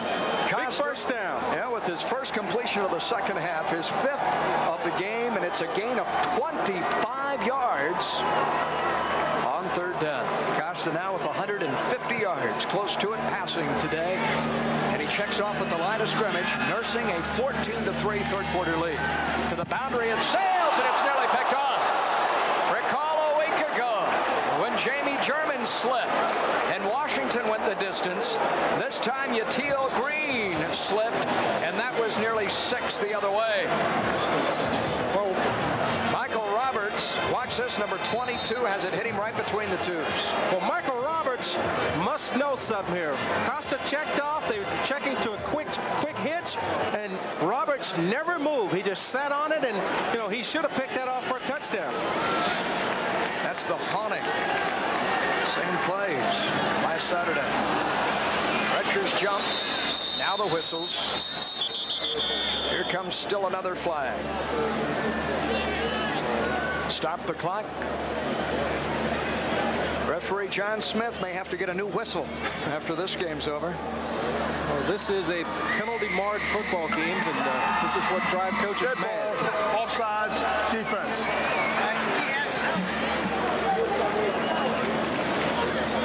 On Graber's troops, and for Rutgers, that is their 9th penalty of the afternoon. They have more than 90 yards in penalties, and we've played just over 2 quarters. Curtis Tribbett back into the game. Michael Roberts, who dropped a potential interception, returns to the Rutgers sideline. So Tribbett and Ward on the corners, Washington and Kelly the safeties in that secondary. Chris T. Jones to the far side. Jamie German out that way as well. A.C. Tellison to the bottom of your screen. And it is James Stewart for a tough yard. Maybe a yard and a half. Guarnero hits him just above the knees. It's been a day in which Dennis Erickson has been content to tuck the ball safely into James Stewart's arms. 16 carries for the 235-pound junior. He carried the ball 14 times for the entire game a year ago against Rutgers, so he's seen more work in just over a half today than he did all last year. The game plan decidedly different. Trent Jones in motion this way. Costa finds him at midfield with daylight. He's at the 40, uses the block, 30, and down to the 29-yard line. They run Trent Jones in motion, and as they've done so often in the early part of this season, Costa connects with him for a big game. Good play selection by the Hurricanes. They bring him in motion and then bring him back across the grain and catch him coming underneath. And then you see Trent Jones showing his speed before Washington was able to track him down and come up with the tackle. A gain of 26 now. Here's another look at it, and Trent Jones does a good job of setting up his block. Chris Jones out front getting a block, and here comes Washington, who is the leading tackler for this Rutgers football team. And anytime you're throwing safety as leading tackler, you've got trouble.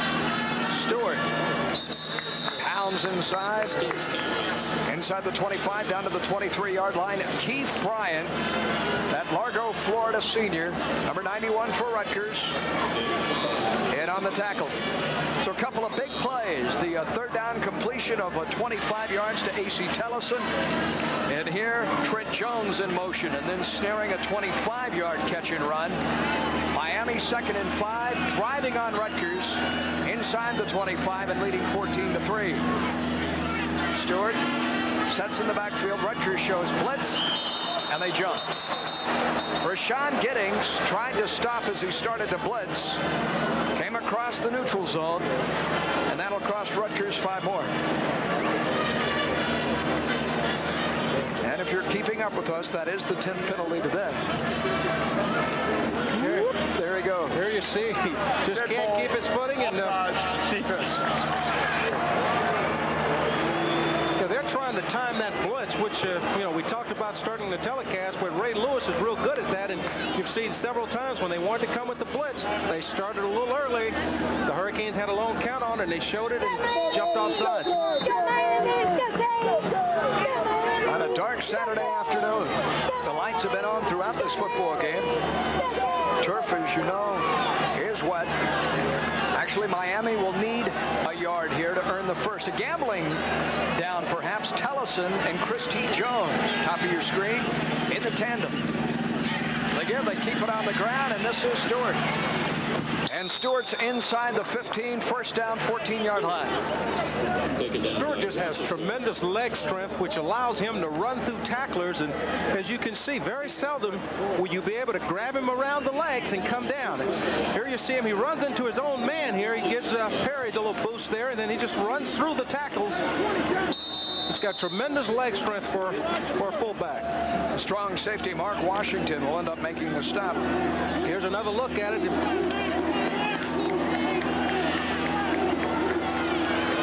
German now in your teal green to the top of your picture. Here comes the blitz for Rutgers. A Stewart right into it and driven back. No gain on the play at second down. Now they're gambling a bit down here deep. Is Rutgers, Nat?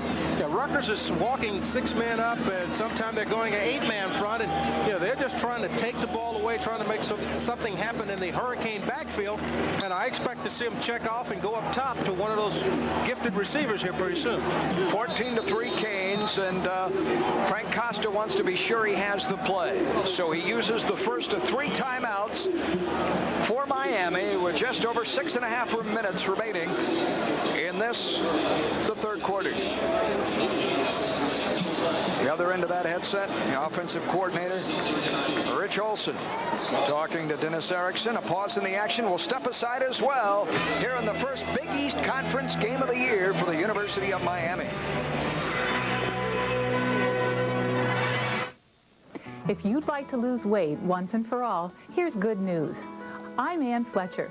As a professional nutritionist, I've studied hundreds of people who have lost weight and kept it off for 5, 10, 20 years and more. Their inspirational real-life stories are all in my new book, Thin for Life. Learn the 10 keys to mastering your own weight, the hard-earned secrets of people who are living proof that you can lose weight for good. Thin for Life can help you stay thin permanently, without pills or potions, without becoming an exercise fanatic, or giving up good, satisfying food. If you've tried and tried to lose weight only to gain it back, Thin for Life can change your life once and for all. Order Thin for Life at the direct from publisher price of just $19.95 plus shipping and handling. Call 1-800-652-1212. Order now and receive the Simply Healthful Cookbook full of delicious low-fat recipes absolutely free. Call now 1-800-652-1212. Miami Dolphins football. Hard-hitting action. High-flying excitement. You can be part of it with Dolphin season tickets. Feel the action. Feel the noise. Feel the excitement. For season ticket information, call 305-620-2578 or 1-800-255-3094. When tracking college football, keep your eye on the Hurricanes. The experts agree. Thompson newspapers say they're loaded with talent. Street and Smiths calls them a title contender. Miami should reassert its superiority this year. 40, big room, 30, 20, gets a block. Touchdown, Miami! Miami Hurricanes and Sunshine on track for another winning season. Miami coming off its own timeout, facing 2nd and 9. As as you see, playing before the largest crowd ever assembled here on the campus of Rutgers University. And they give to Stewart. Keith Bryant, the first man to hit him. It's tough to run against an 8-man front, and when they start walking those linebackers up into the gaps, there's just nowhere to run. I don't care how good your offensive line blocks, because you're just outmanned, and that's what happened on that play there, Paul.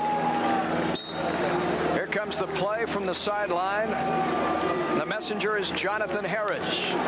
Derek Harris will leave the game, as will Yatil Green, a tight end used as a blocker primarily, along with the receiver in green. So Chris T. Jones, who has a touchdown reception today, along with Jamie German and Jonathan Harris. 3 receivers, and now Harris in motion to the bottom of your picture. Costa slips, throws, caught by his tight end, shy of the first down at the 5-yard line. Saeed Tucker on the 3rd down reception drives the ball to the 6-yard line, and it's 4th down and a decision to be made on the Cane sideline. Well, as we look at the throw here, this ball is a little bit behind him, and Saeed really expected to get hit there and wasn't able to turn upfield. That ball would have been out front. He'd have been able to turn upfield and get the first down. But he did the right thing, making sure the catch first. It is a gain of 9, but they're going for it on 4th down. Harris on the corner. Stewart, the lone setback. Stewart behind Harris. Does not turn the corner. Rutgers is held on 4th down. Well, Miami has tried to run that play 3 times during this drive, and every time they've been stuffed. They've split the receivers to the wide side, tried to run into the boundary, and they've been stuffed all 3 times. And once again, on 4th down, Rutgers comes up big. As you see, the safety comes up and makes the tackle. Mark Washington once again on the tackle. Even with Derek Harris leading the interference, Stewart, who's been unreliable today, unable to get it done. Now Rutgers, with that young quarterback and Robert Higgins in the game, has a single setback and Presley behind it. Play action. Higgins going to throw out of his own end zone, unloads it, incomplete. Lucky to get it away. It's surprised that they didn't grind it out of there. Instead, risking throwing out of their own end zone. Well, that Hurricane front 4 is really starting to come now, and they're getting into the gaps. And here you see Warren Sapp on a running down. He's in the backfield, forcing the quarterback to get rid of the football early. Higgins has only completed 1 of his last 5 passing attempts, and that was for only a single yard. He's been ineffective to this point throwing the football, just 2 for 6 today for 5 yards since replacing Ray Lucas, who was injured. 2nd down. Bridges in motion. Now they'll run it to Presley, who pops across the 10 out to the 11, 12-yard line. Well, what happens, Paul, anytime you lose a quarterback of Ray Lucas' status, the ability to run with the football, that has to really change what you can do offensively and defensively. You gear up according to the personnel that's in the ball game. Corin Francis, meanwhile, the linebacker who missed the last game with the knee injury, being helped off the field, as you see. Like he's re-injured that left knee there again, and hopefully it's not serious. Twan Russell, number 45, will take his place. So Russell and Lewis and the linebacking core at the moment. 3rd and 5. Higgins out of the shotgun, throws, but Battaglia finally makes a big catch. 1st down across the 25 to the 27. That was just a good throw and catch by Battaglia and Lewis. I mean, Higgins, because Teron Russell is all over this play. He's right there. He's got him covered like a blanket. And as he tries to dive through, good concentration by Marco Battaglia to catch the football and get upfield. Pearson upended the big tight end, but not before he has his 3rd catch today. And a gain on the play that will carry him up to the 28-yard line. 15-yard pickup. And a loss. Willis rolled out of bounds. The crowd wants a late hit call. Twan Russell is over that way, as was Chad Wilson. Pickup up maybe half a yard. Second down. And it has started to rain, and rain hard. Rain throughout the morning, but we've been pretty fortunate today, Nat, until this point. It's held off pretty good, and this is what you don't want to see. If you're coming from behind, you don't want the rain. You want to be able to throw the football and move it up and down the field, but with Higgins in there, they've got to be able to establish the run and give him a little bit more time to throw the football. Play action, throws to the flat. Funderburk on one knee. He's down right there after the gain of 2. Once your knee touches, if you're in possession of the football, of course, in the college game, you are down. And the problem is, if you don't signal yourself as down, you get up and you start to run, and you get Marvin Davis coming in to make sure you're down. As we take another look at this replay, ball's thrown out to Funderburk, and he gets up. He starts to run. The whistle's blown, but a little too late because here comes Marvin. The pass was low. In this rain, as you see. And timeout is called by Rutgers. Rutgers calls timeout with 3:25 remaining. What is now a very wet third quarter, and facing an important play, 3rd and 7. As the two teams discuss strategy, we'll pause as well here on Sunshine Network. It's spin time again, and Don Shula's ready to take Miami into the highlight zone. So get ready, because Sunshine Network's going to take you along for the ride. I'm Carrie Ross. Join us next week when we take a look at that much-anticipated Shula versus Shula, David versus Don. We'll also look ahead to the Bills. All the best plays from the huddle to the hits, the game within the game, brought to you live each week. The Miami Dolphins Monday Night Magazine, 7 p.m. on Sunshine. It's a test of nerves, a play for perfection. The right combination can make you #1. Game, set, match. The ball, deceptive in flight, destructive with speed. Out of control, it will crush you. Faster, it will make you #1. Prime Tennis. Game, set, match on Sunshine.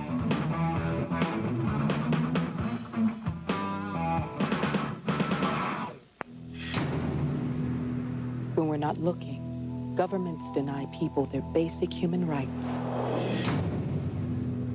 When we're not listening, people are tortured, imprisoned, and killed for their beliefs or simply their identity. We at Amnesty believe each of us has a moral obligation to see, to hear, and to speak out. Call 1-800-AMNESTY. It's your human right. 14-3, Miami leading Rutgers as the skies open up here on the first day of October. You see the time remaining in the third quarter. And unfortunately, Corwin Francis receiving medical treatment on that left knee. Let's check in with Joe Rose. Thanks, Paul. Corwin Francis has re-sprained his knee once again. He will not return the rest of the day. They're going to try to keep that swelling down. As you can see right now, they're icing it up. Back to you. All right, Joe. Big loss there. Rutgers coming off its timeout will dispatch both Stephen Harper and #9 Chris Hutton to the bottom of your screen. Send Funderburk to the far side right. Setting up the screen. And it was nearly picked off. Very nearly intercepted by Ray Lewis. Where was that going? Miami defensed it perfectly. Got another flag down.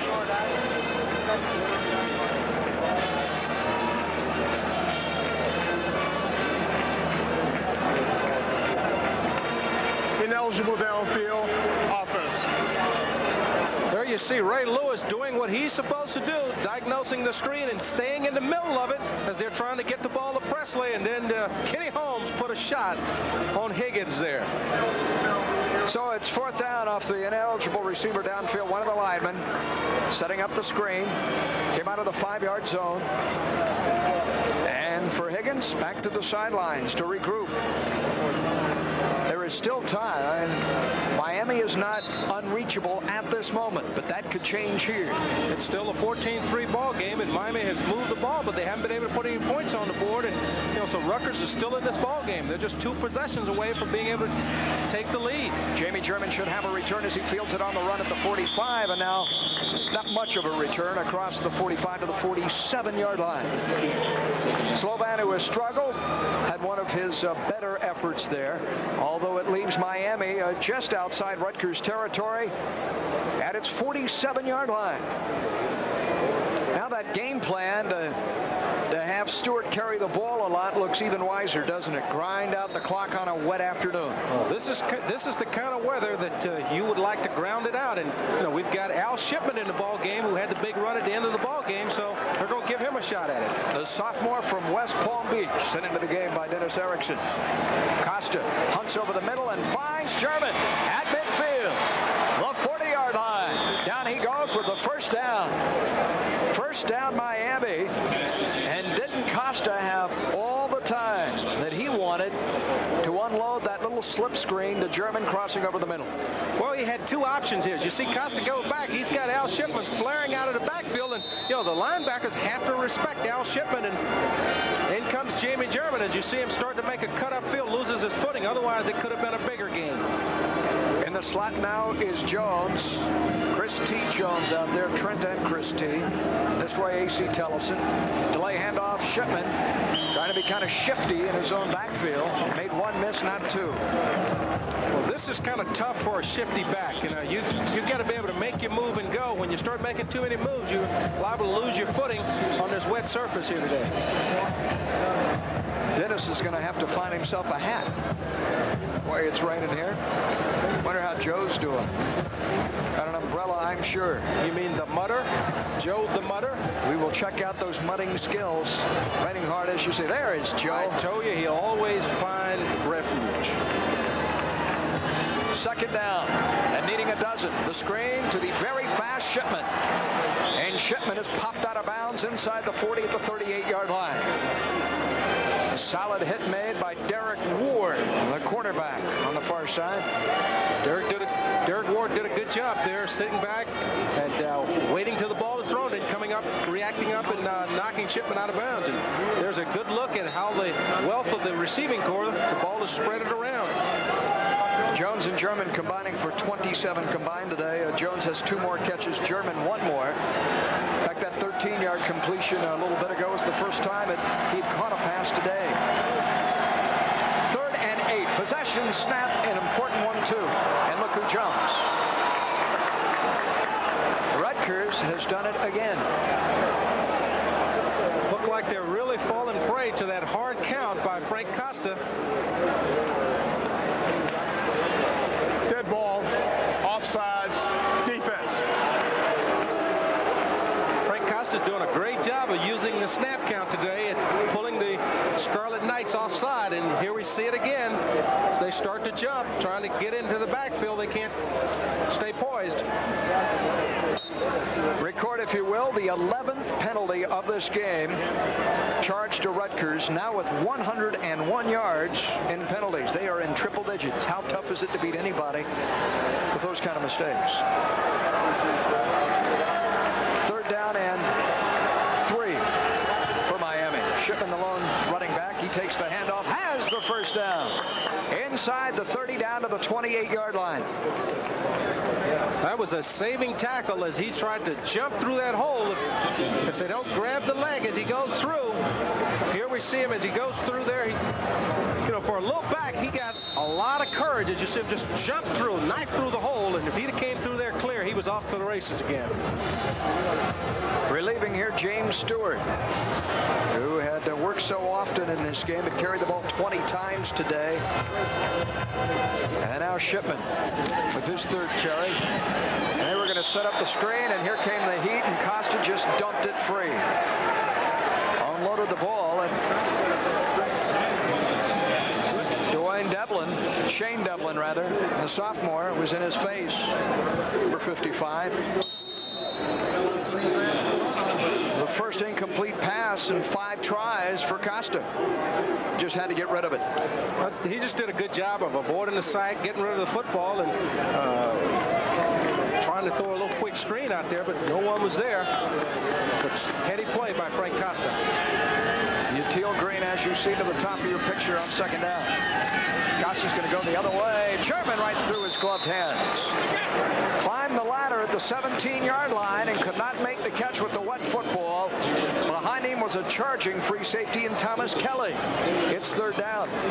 Ball's a little high, the kind of catch that is tough to come down with, but you know, when you get a guy of Jamie German's ability, you expect him to come down with that catch. Sometimes you got to help your quarterback out, especially if he's struggling and not putting it on the money all day. Here's the 7th play of this possession for Miami after taking over in Rutgers territory. 3rd and 10, leading 14-3. Less than 2 minutes remaining in the third quarter. Shipman behind Costa. Short drop.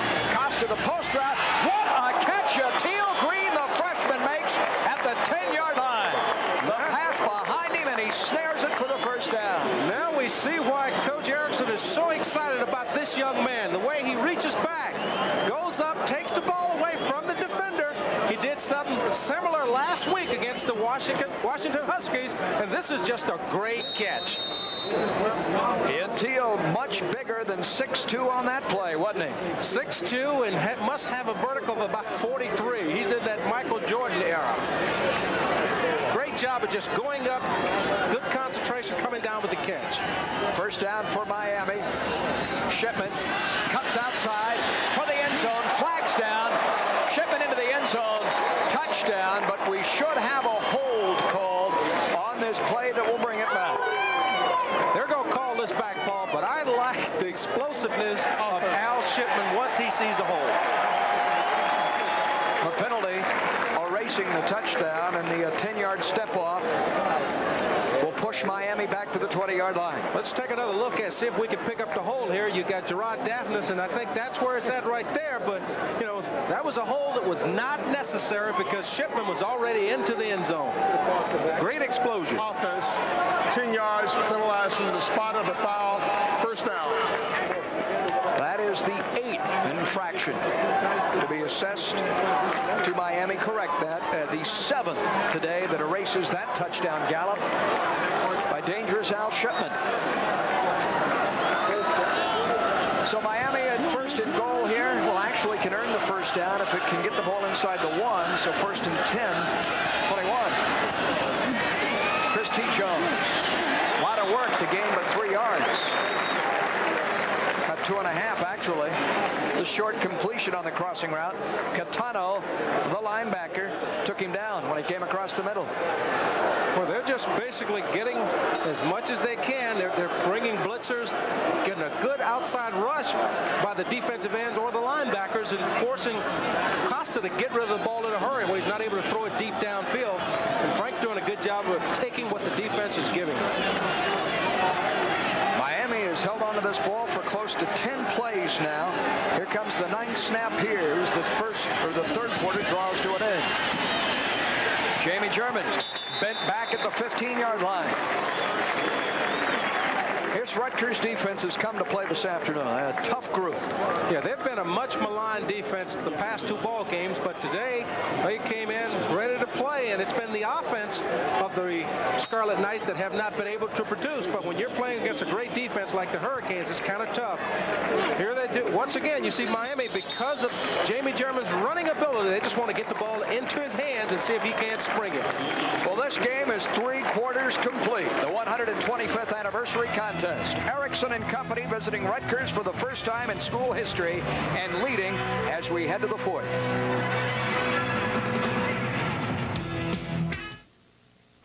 Excuse me. Pardon me. Mr. Barkley wanted to say that he and his friends will play lousy round of golf for a fine cause in the Charles Barkley Celebrity Golf Invitational. It's Monday at 8 on Sunshine.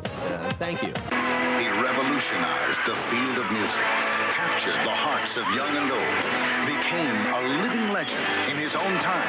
Now, the greatest performers of our time honor the man who started it all by singing his songs from his hometown in a night that's fit only for the king.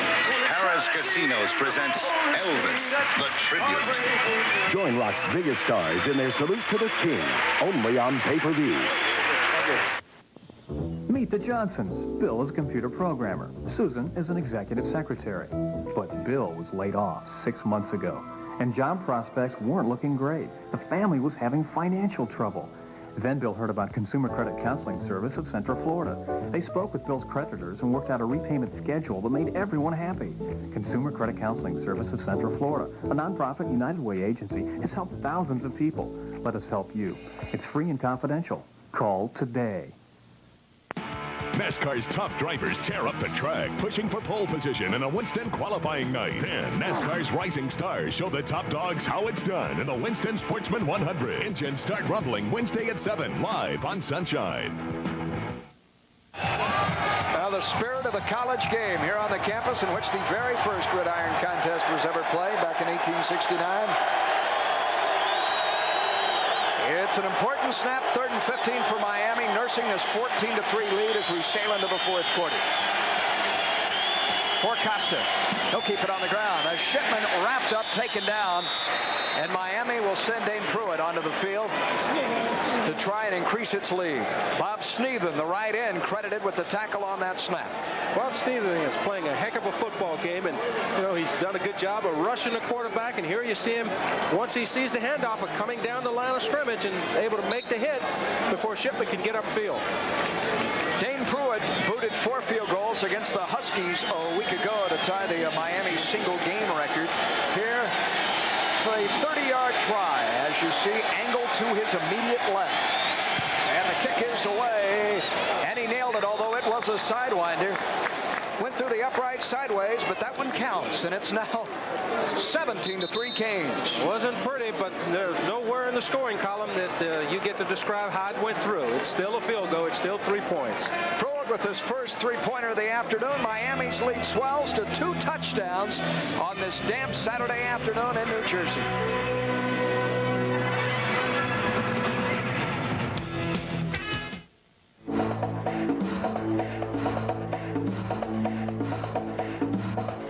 It's time to jam.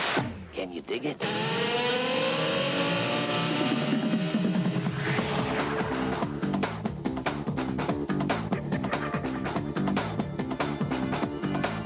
It's time to jam with college football. All season on Sunshine. Can you dig it?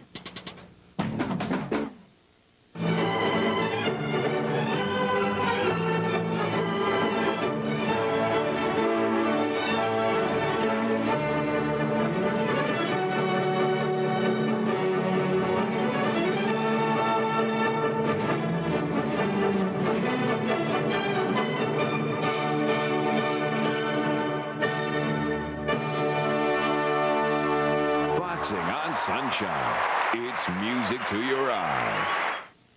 I don't know, I'm missing something there. Not every cultural activity appeals to everyone. It's so powerful. I don't see it. That's why 23,000 arts and humanities groups invite you to find something you'll get excited about. Just call for a free brochure. I think I'm getting into this. They're tuning up. The arts and humanities. There's something in it for you. There's a lot going on in your community. For a free brochure on how to get involved, call our toll-free number. On the campus of Rutgers University, with Joe Rose and Nat Moore, I'm Paul Kennedy. The Canes scoring to open the 4th quarter on the 30-yard field goal by Dane Pruitt to cap an 11-play possession. Held the ball for close to 4 minutes. And here are Gatorade statistics through 3 quarters of action. Twice as much offense for Miami than Rutgers, and you see those penalties, Nat. 11 committed by the Scarlet Knights. There's no way you can play a good football team and commit that many penalties and expect to win the ball game. That's something that I'm pretty sure that they'll get corrected this week, because you can't beat yourself. They had opportunities early in the first half to walk away with scores, and through penalties they stopped themselves. And I'm sure Coach Doug Graber will get that corrected. Terrell Willis along with Kevin Williams, set to receive Pruitt's kickoff from his 35. Low line drive kick, bounds around, and here comes Willis to the 15, the 20, the 25, and the 30. Loose ball, fumble, but Rutgers goes and gets it back. It popped out of there, and Aaron Crowder had to hop on the loose ball as Willis really took a shot as he came across the 25-yard line. Pruitt capping that long possession. It seemed much longer than 3:54. Yeah, but Miami did what they really need to do in the third quarter, which was take control of the ball game, where they started to control the football. They had 2 long drives that they were able to take a lot of time off and not give Rutgers a chance to get the football in their hands and move upfield for a score. So Miami less than 15 minutes away from what would be its very first Big East Conference win of the year. An opportunity to climb back in America's top 10 as Higgins pumps once, throws deep down the sideline, going for Vanderberg, and it's broken up incomplete. Incomplete on the play. Twan Russell had him stride for stride. The ball should have been caught. Vanderberg had it.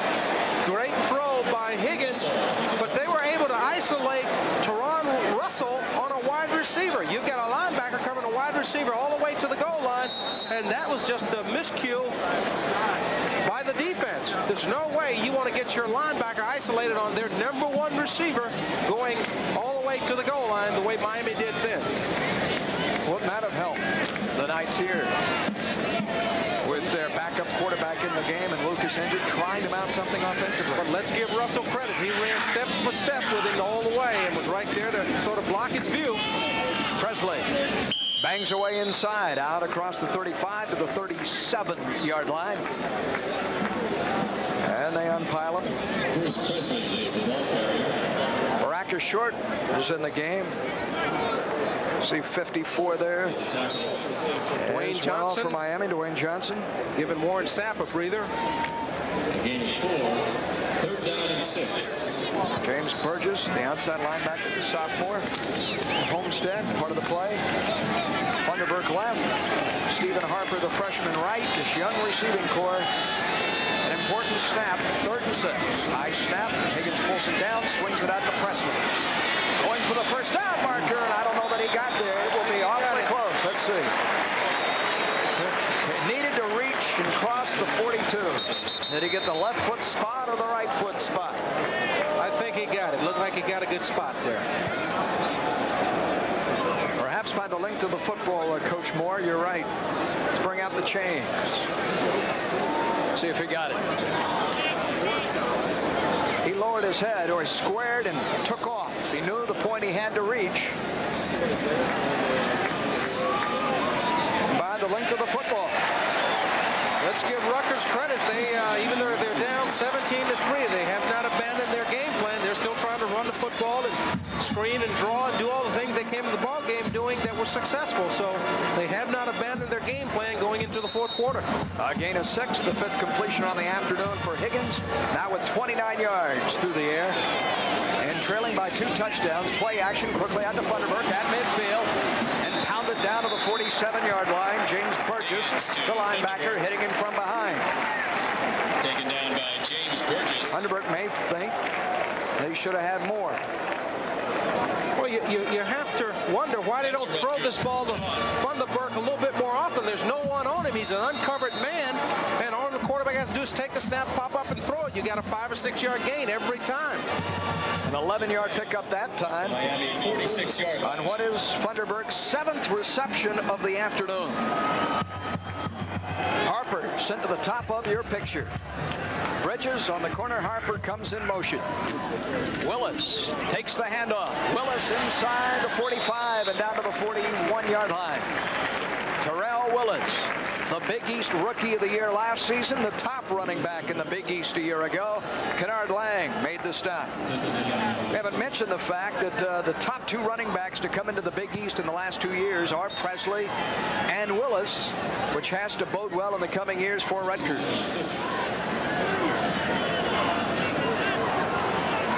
They call him Thunder, and Presley number 44 and Willis number 31. They've been held without a touchdown thus far today. We're in the fourth quarter. 2nd and 6. And here comes Lightning. And Lightning and Willis is inside the 35 and driving now to the 32. Malcolm Pearson, Chad Wilson, a couple of defensive backs made the tackle. It's first down, Scarlet Knights.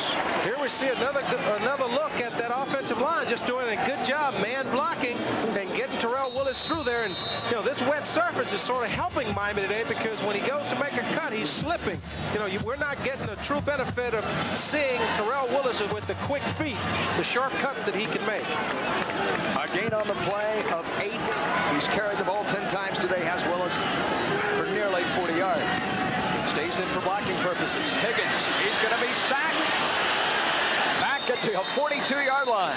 Refused to go down for a while. Pat Riley had him wrapped up. Kenny Holmes, number 90, was there, as was Kenard Lang.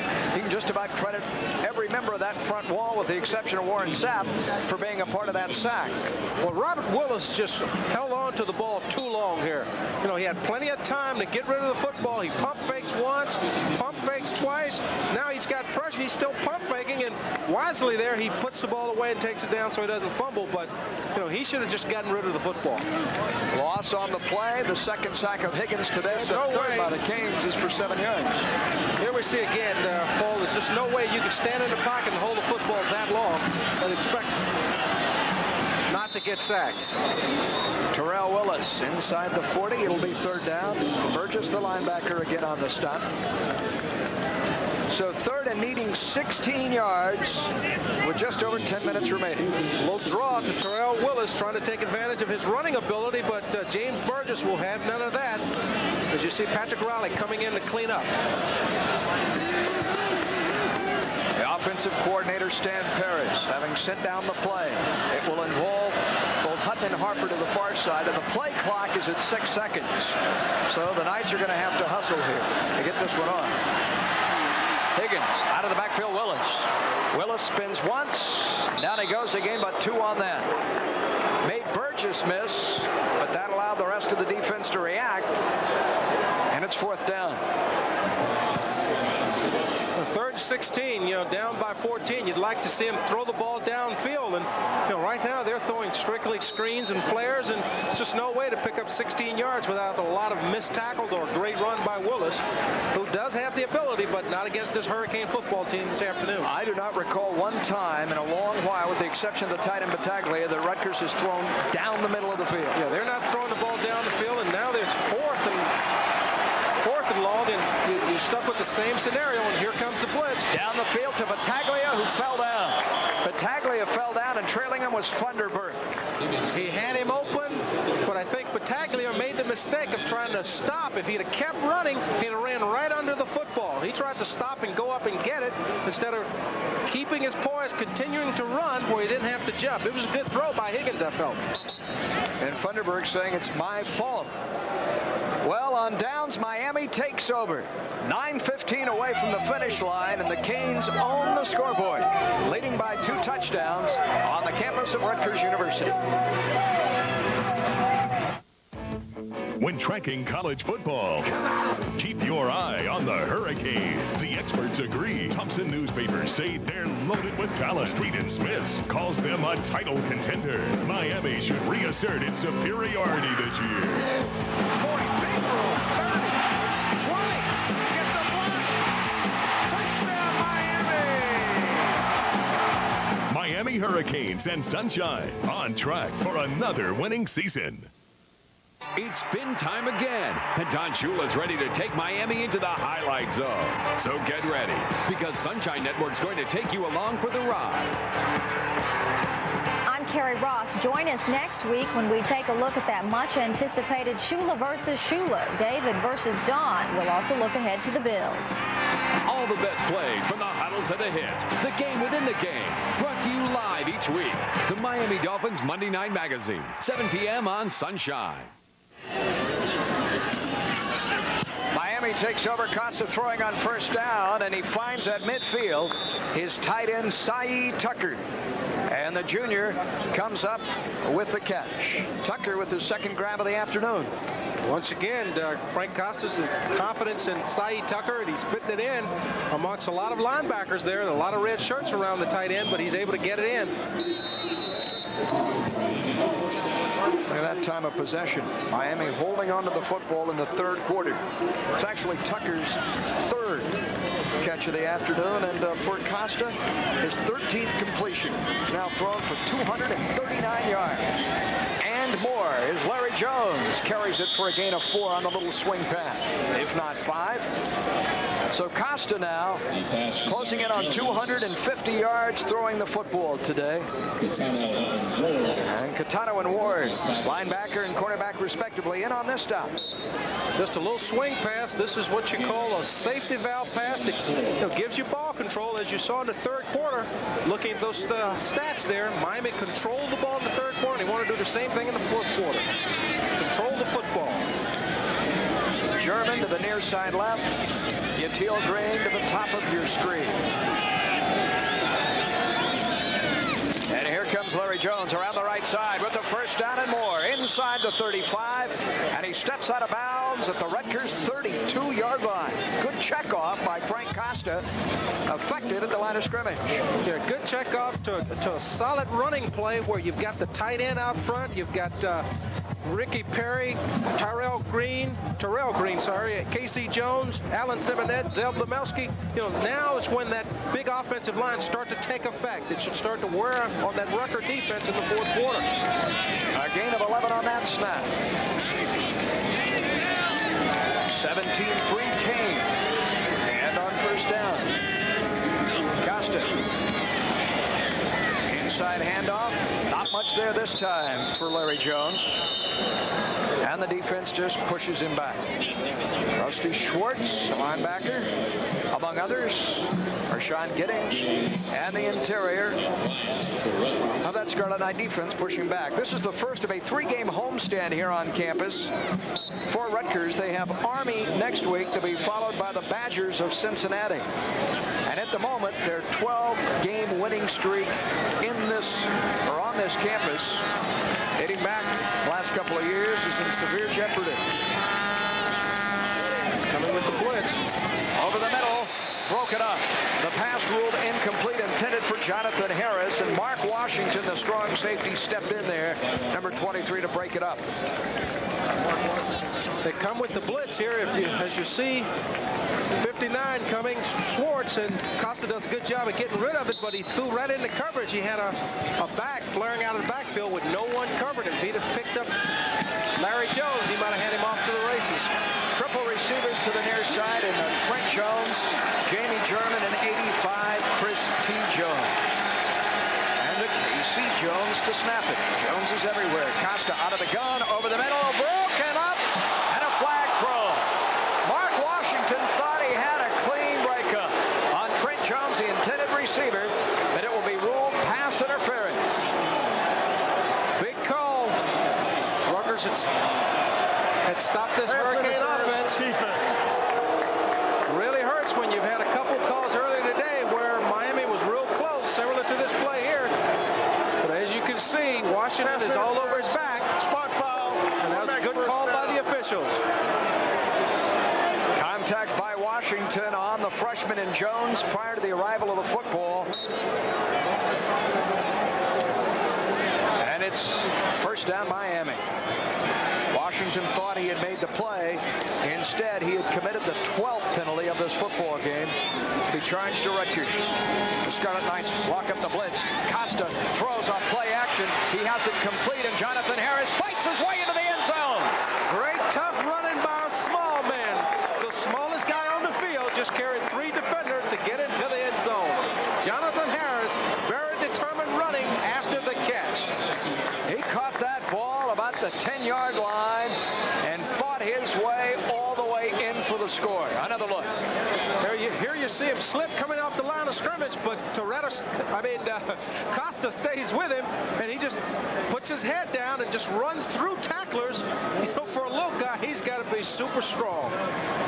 Unfortunately for Rutgers, Mark Washington injured on the play, but this is Costa's second touchdown pass of the afternoon. This is just determination by Jonathan Harris that he wants to get an end zone. James Stewart will not get this touchdown, he says. For Harris, his second touchdown reception of the season for the fifth-year senior. And for Costa, a new single-season high, his 8th touchdown pass. And here is Dane Pruitt. It's a 23-3 football game. Mr. Capita, 24. The snap at Jeffrey Taylor. Out of Chrissy's hole. The extra point is perfect. And Miami's lead now 3 touchdowns. A solid 21. As number 21 in Pruitt nails the PAT. Miami well on its way to its first Big East victory of 1994.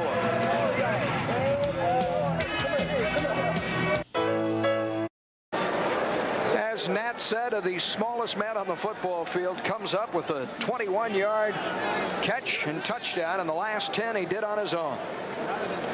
What a tough little receiver. And Jonathan Harris. I'll tell you what, look at the zip on that ball by Frank Costa, but this is what really makes the play spectacular. To see this guy just run through tackles of bigger guys and carry them into the end zone. A lot of determination by a young man. Well, the sun is out. More to Miami's liking on this cool, damp afternoon, as the Canes have all but locked up what would be their 3rd win of the year. Now, Terrell Willis dancing outside and finally taken down from behind across the 35, 36-yard line. It appeared to be, let's see, Tremaine Mack, maybe that got a piece of it. Look at Costa's reaction. Yes, sir. His 2nd touchdown strike of the afternoon. Well, that's a happy young man. He's You can talk about how long a week it's been for the Canes, but here's a good angle of showing the strength, the leg drive of Jonathan Harris as he just drags defenders into the end zone. Frank Costa has heard the criticism, and today playing well as Miami set to win Big East game number 1. Willis out across the 40 to the 41-yard line. Dennis Erickson had said the only way to erase the bitter disappointment of a week ago is to go out and win a football game, and that's what Miami apparently has done. They've done that, and they've done it in fashion. They've got great balance in the run and the pass, and you got Ryan Collins, who last year started this ball game against Rutgers, that should be coming in. There you see his numbers for the year, and you've got a great 1-2 punch with that Hurricane quarterback situation. Higgins gets it to Willis still again, and he has the first down out across the 46, 47-yard line. Marvin Davis, the reserve left tackle, makes the stop, but as he does so, we'd like to take a moment to thank the director of athletics here at Rutgers, Fred Gruninger, for his hospitality, and the sports information director, Pete Kowalski, for all his assistance, as well as to John Hahn, the SID at the University of Miami, and to the athletic director, Paul D. at UM, for all they've done to assist Sunshine Network's telecast today of the Canes' first ever trip here to Rutgers. On first down, Higgins had time, and instead comes underneath for Battaglia, and it is broken up by Rohan Marley at midfield. Paul, the mark of a great football team is one that when they have problems, they go back to the drawing board and they make the corrections. Starting the ball game, they were tested with the screen pass, they were tested with the tight end, and as you can see, they have made the adjustments from last week to this week because they're coming up big against the tight ends. Battaglia is not having the great ball game that everyone expected of him coming into today's game. Rohan Marley was sitting there, had him covered like a blanket. He has caught 5 passes today, but he's dropped or been unable to hang on to a like number. Tom Wright goes in motion, and the Knights may have taken too much time. Play clock expired. Dead ball, delay of game, offense. Here's Joe Rose down on the sidelines. Joseph? Paul, an interesting story took place before this game to motivate this Miami Hurricane football team. They talked about the fact that they greased the flags. They were so sure, the goalposts in the back here, they were so sure they were going to win this football game. Well, the Hurricane football players heard this. It got them a little bit fired up, and that's what they've been laughing about. Let's keep the grease on the field goal post. Back to you guys. Yeah, what do we say? Confidence bordering on arrogance in playing Miami. You don't want to do that, do you, Nat? No, you don't want to make a good football team mad, that's for sure. There it is again, same play. Vanderburg in the flat, close to midfield. I'm really surprised they didn't take advantage of that earlier in the ball game, because they're giving you 5 to 6 yards every time when they line up a guy out there in the slot. No one covers him. It's just a matter of a pitch and throw. Pitch and catch. And it's surprising that they're now starting to take advantage of it versus doing it earlier in the ball game. 3rd down and 8 now, following the gain on the play of 8 yards, says our statistician, Joe Camara, who has provided all the numbers to us today. Higgins on the roll, running out of room. What a spin move. Still in bounds. Back he goes the other way, and now throws it Battaglia. Battaglia at the 30, the 25, the 20, the 15-yard line and out of bounds. And there are no flags. What a play by Robert Higgins. You talk about a spectacular play by the young quarterback, showing a lot of poise, trapped on the sideline, pump faking, spinning out of it. And I think the Hurricanes actually gave up, thought he was going to step out of bounds here. They're in good position. They've got him covered. And look at this. Came close to stepping out of bounds, and then he finds Battaglia on the other side for a big play. Battaglia will take it 41 yards before Twan Russell hops on his back. So it's 1st and 10 at the 15-yard line. Willis sweeping the left side. Willis close to the 5-yard line. Malcolm Pearson up from the secondary. So in the waning moments of this game, Rutgers off the freak 41-yard pass and catch is threatening to post its first touchdown of the game.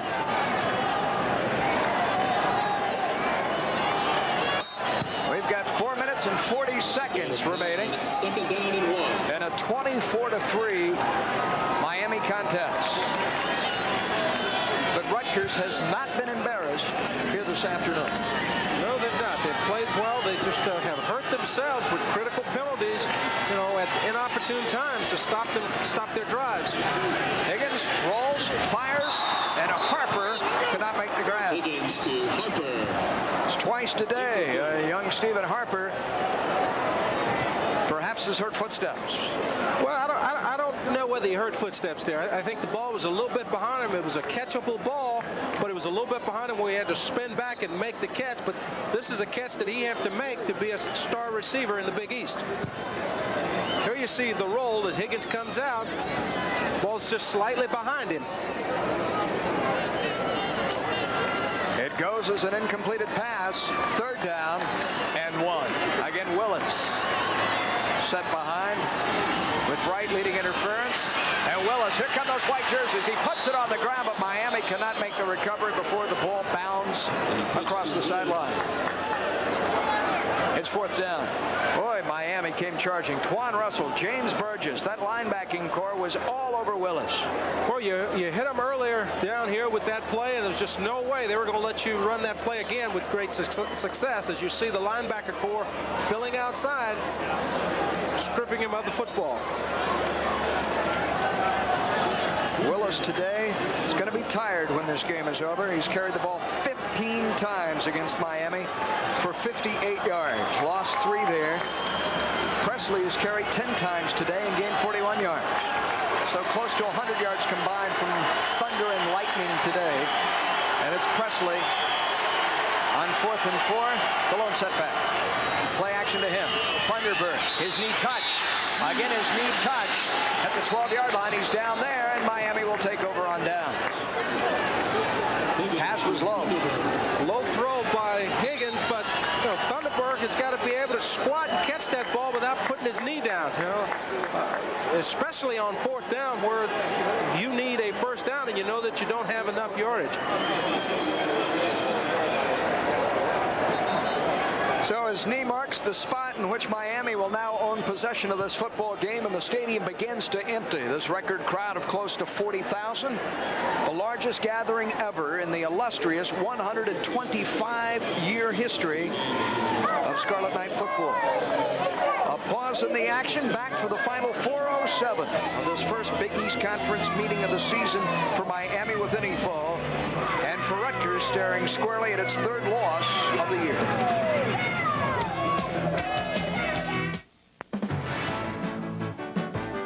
Today's Florida State football game has been brought to you by your local Florida Jeep and Eagle dealers. By Coors Light. Reach for Coors Light, the silver bullet, and keep on moving. And by Gatorade Thirst Quencher. When you're thirsty, it's gotta be Gatorade.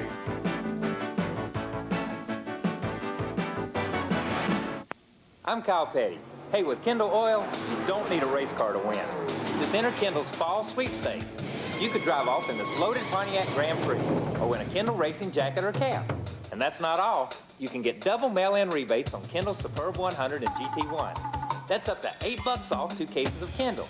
Heck, with a sweepstakes and double rebate, you can drive the speed limit and still win. Kendall Motor Oil. Hey, man, buy it at these locations.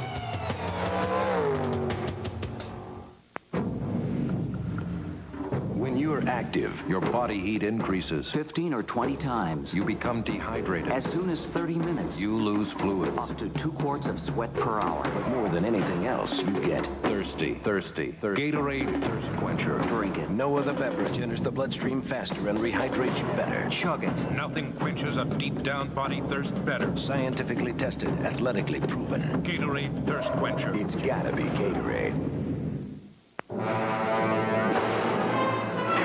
Hi, Elvira here, finding great horror movies for the Coors Light Flick or Treat giveaway. Coors! Huh? We're giving away 50,000 videos, like the giant Gila monster, the wasp woman, or the brain that wouldn't die. Don't just stand there. Look for me this Halloween in a shocking display of specially marked Coors packages with film clips inside that tell you if you won. The Coors Light Flick or Treat giveaway. It'll be a scream. The new quarterback in, Ryan Collins, is in to take some snaps, and he lost his mouthpiece there. And here's Larry Jones fighting his way outside. You see, Ryan Collins started to bark out the snap count, and that gold mouthpiece came flying out. Well, he's just excited that he's finally gotten into the ball game. You know, you play a team that you played well against last year. You had a big ball game the way he did. You know, he was hoping to get in this game a lot earlier. He thought that his Hurricanes would go out and blow him out, and he would get in a lot sooner. Last season, Nat Uriarte passed for close to 300 yards in the win over Rutgers. The first ever meeting between these two schools, a 291 officially and a couple of touchdowns. Danielle Ferguson. Wide to the near side left, out of your screen. And the Canes will keep it on the ground and get that clock working with 3:55 remaining and counting. So for Miami, their opponent next week, and the Seminoles have had a week off. They had this weekend off. That has to work, you would think, in their advantage, wouldn't you, Nat? Well, it can work for you because you have the opportunity to get everybody healthy, and you have a chance to prepare for your opponent. But where it hurts you is you got an opportunity to get rusty because practice just does not measure up to game-type experience that they'll be missing this weekend. It'll be 56 wins now for Erickson. As Collins is going to scramble. Taken down near the first down marker out across the 21-yard line. Collins can run.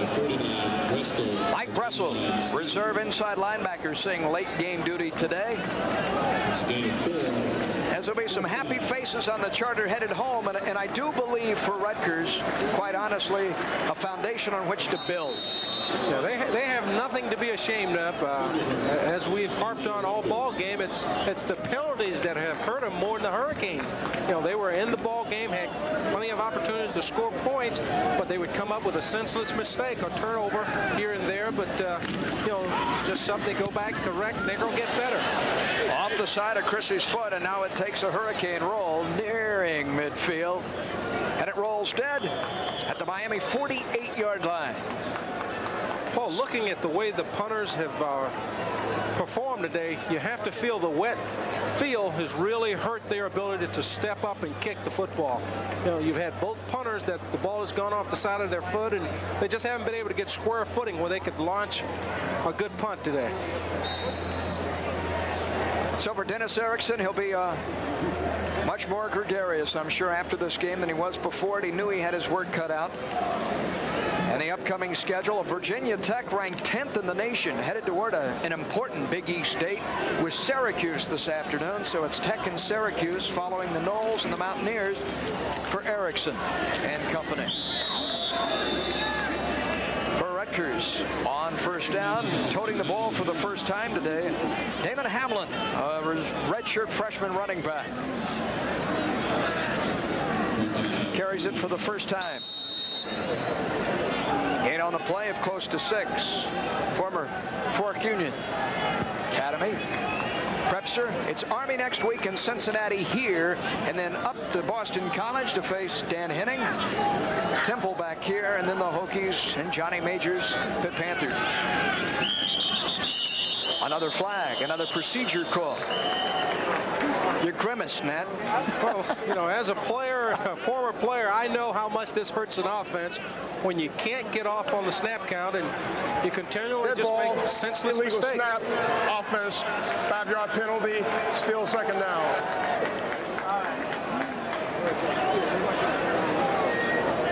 Now, these are usually mistakes that you have earlier in the year, not going into your 5th ball game.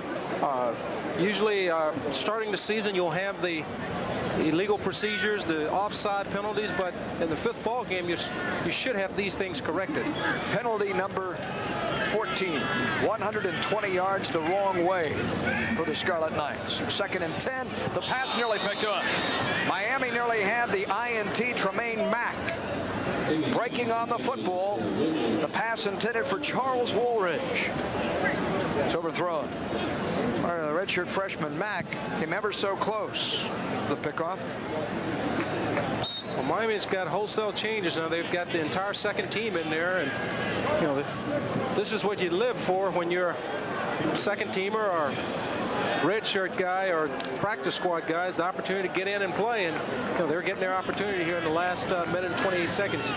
So the second unit D to wrap this thing up, and again keeping it on the ground. Now the Scarlet Knights have the first down as Damon Hamlin carries inside the 40 and down to the 37-yard line. First down Knights. Now the remaining Miami defenders, in fact the whole team on the far sideline, is telling that backup defensive unit, don't let these guys into the end zone. We held them without a TD, and we want that to stand with 1:15 remaining and counting. There was a touchdown combination today. Costa firing as he did to Trent Jones. Talking to Harris as well.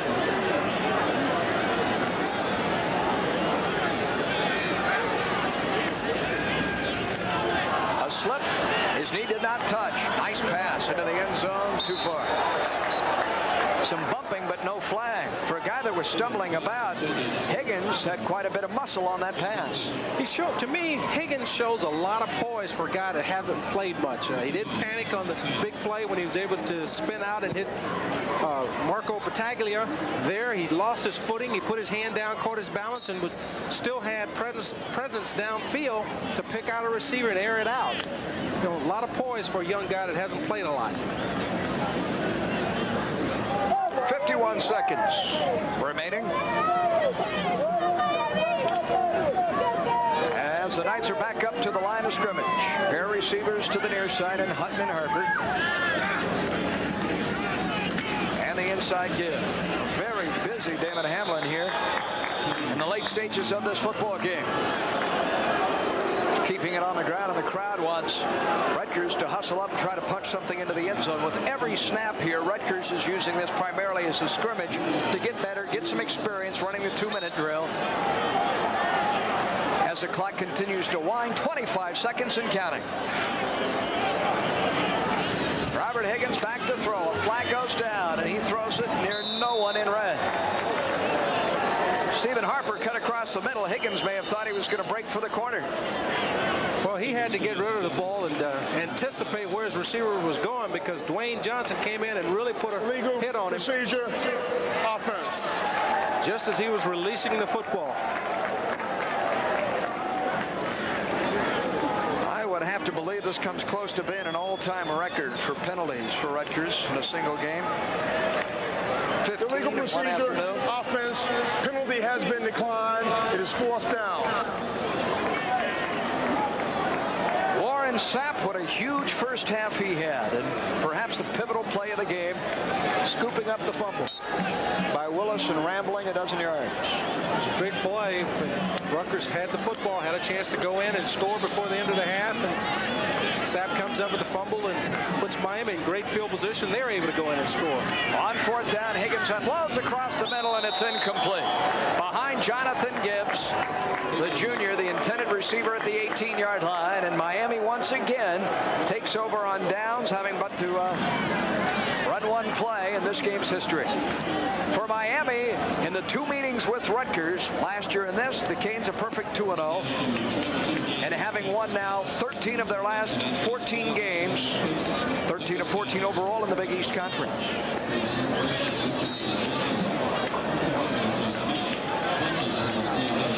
And next week, the State of Florida Championship comes into play. State of Florida Championship. What about that other school up there in Gainesville? Well, yes.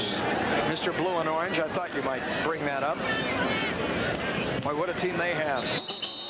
They've got a good football team this year, but you know, the state of Florida, University of Miami, Florida State, and Florida has year in and year out put good football teams on the field. Well, the gun, as you hear, actually a cannon, and Rutgers has been fired. This one belongs to Miami. Dennis Erickson has bounced back into the victory column as the Canes have recorded a 24-3 triumph in their first ever journey onto the banks in the Rutgers campus to conquer the Scarlet Knights. In this, the 125th anniversary game, celebrating the anniversary of the founding of college football. It was Rutgers handing Princeton a 6-4 setback 125 seasons ago. Today, a century and a quarter later, it's Miami in this brand new stadium, winning by 3 touchdowns, Nat. Impressively, although it seemed they had to fight in each and every quarter. And standing by with the head coach of the Canes, here's Joe. Thanks, Paul. First of all, Coach, congratulations on the win. It's got to be nice to bounce back from last week. Well, it is, and I'll tell you what, they're a good football team. They played very well in the first half, played with tremendous emotion, as you could see here with this crowd. And we came out and, you know, we played very well on defense in the second half. I wasn't happy with where we're at offensively, but Joe, we got a long ways to go to play that opponent we're playing next week, which is a key for us. So hopefully we can see what we did wrong and improve and get ready for that big one next week. At 14-3 at halftime, any deja vu from last week at all? And what do you tell your team at halftime?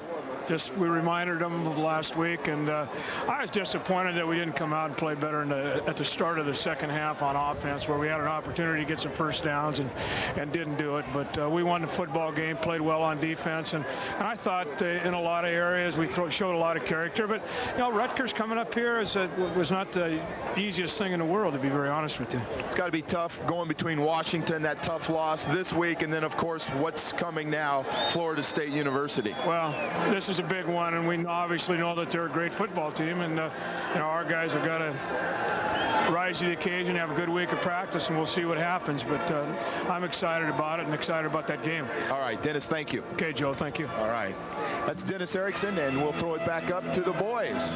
Thank you very much, Big Dog. Absolutely, you do not beat Dennis Erickson on back-to-back weekends. And today, Miami 24-3 has a victory in the Big East Conference, and its third of the season, waxing Rutgers by 3 touchdowns.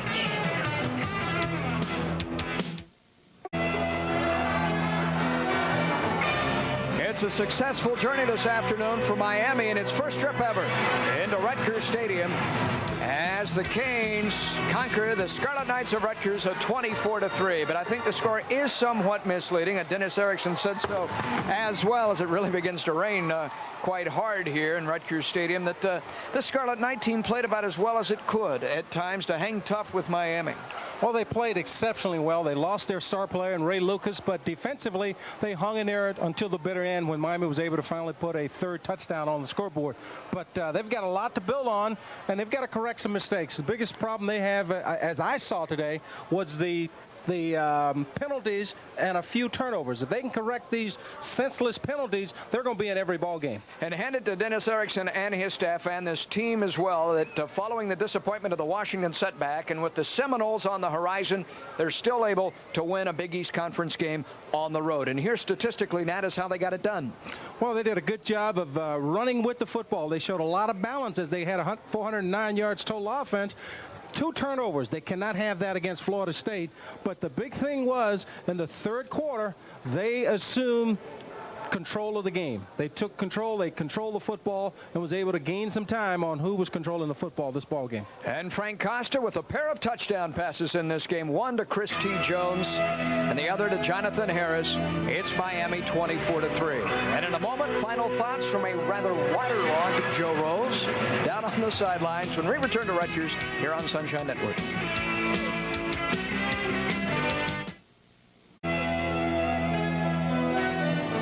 Miami now picks up a win in its very first Big East Conference game of the year. Let the slate show that Miami is 3-1 on the season. Rutgers falls below the break-even mark at 2-3 and 1-2 in the Big East, but they could be a factor down the road. Well, they've got a good football team, and they're going to surprise a lot of people. They still got Virginia Tech coming in here. Syracuse beat them earlier, but you know, when you got something to build on, you got a young quarterback today that got some playing time. When Lucas got hurt, that's only going to help him. Let's check in with final thoughts. Once again, down on the sidelines, here's Joe Rose. Paul, I thought in the first quarter, Rutgers really came out with a very emotional first quarter and really controlled things for the most part. They're able to score points, take an early lead in this game. The second quarter, Warren Sapp really took over, and I thought he set the tone not only on the football field, but on the sideline, getting his guys going. I was glad to see before the half was over, Coach McMackin, defensive coordinator for the Miami Hurricanes, said, hey, guys, second half, remember last week, 14-3, let's come out and control things in the second half and not put pressure on our offense. And they did just that. Offensively, though, they're going to have to play better. They're going to beat FSU next week. Back to you guys. All right, thank you very much, Joe. And as we invite you to stick around Monday night, Miami Dolphins Monday Night Magazine will unfold at 7 o'clock as the Dolphins will be discussing their trip to Cincinnati, the meeting of the two Shulas, Don and David, on Sunday. And then the round mound of rebound, Charles Barkley and his Celebrity Golf Invitational. That's Monday, too, right here on Sunshine Network. And Nat enjoyed it. It was fun. Let the record show defensively, Ray Lewis today did it again. Another double-digit performance. 12 tackles by the Canes inside linebacker. Had a big day, and Miami rolled for this 24-3 win. For Nat, for Joe, for our entire team, including John Woo, our producer, I'm Paul Kennedy. And we look forward to seeing you soon here on Sunshine.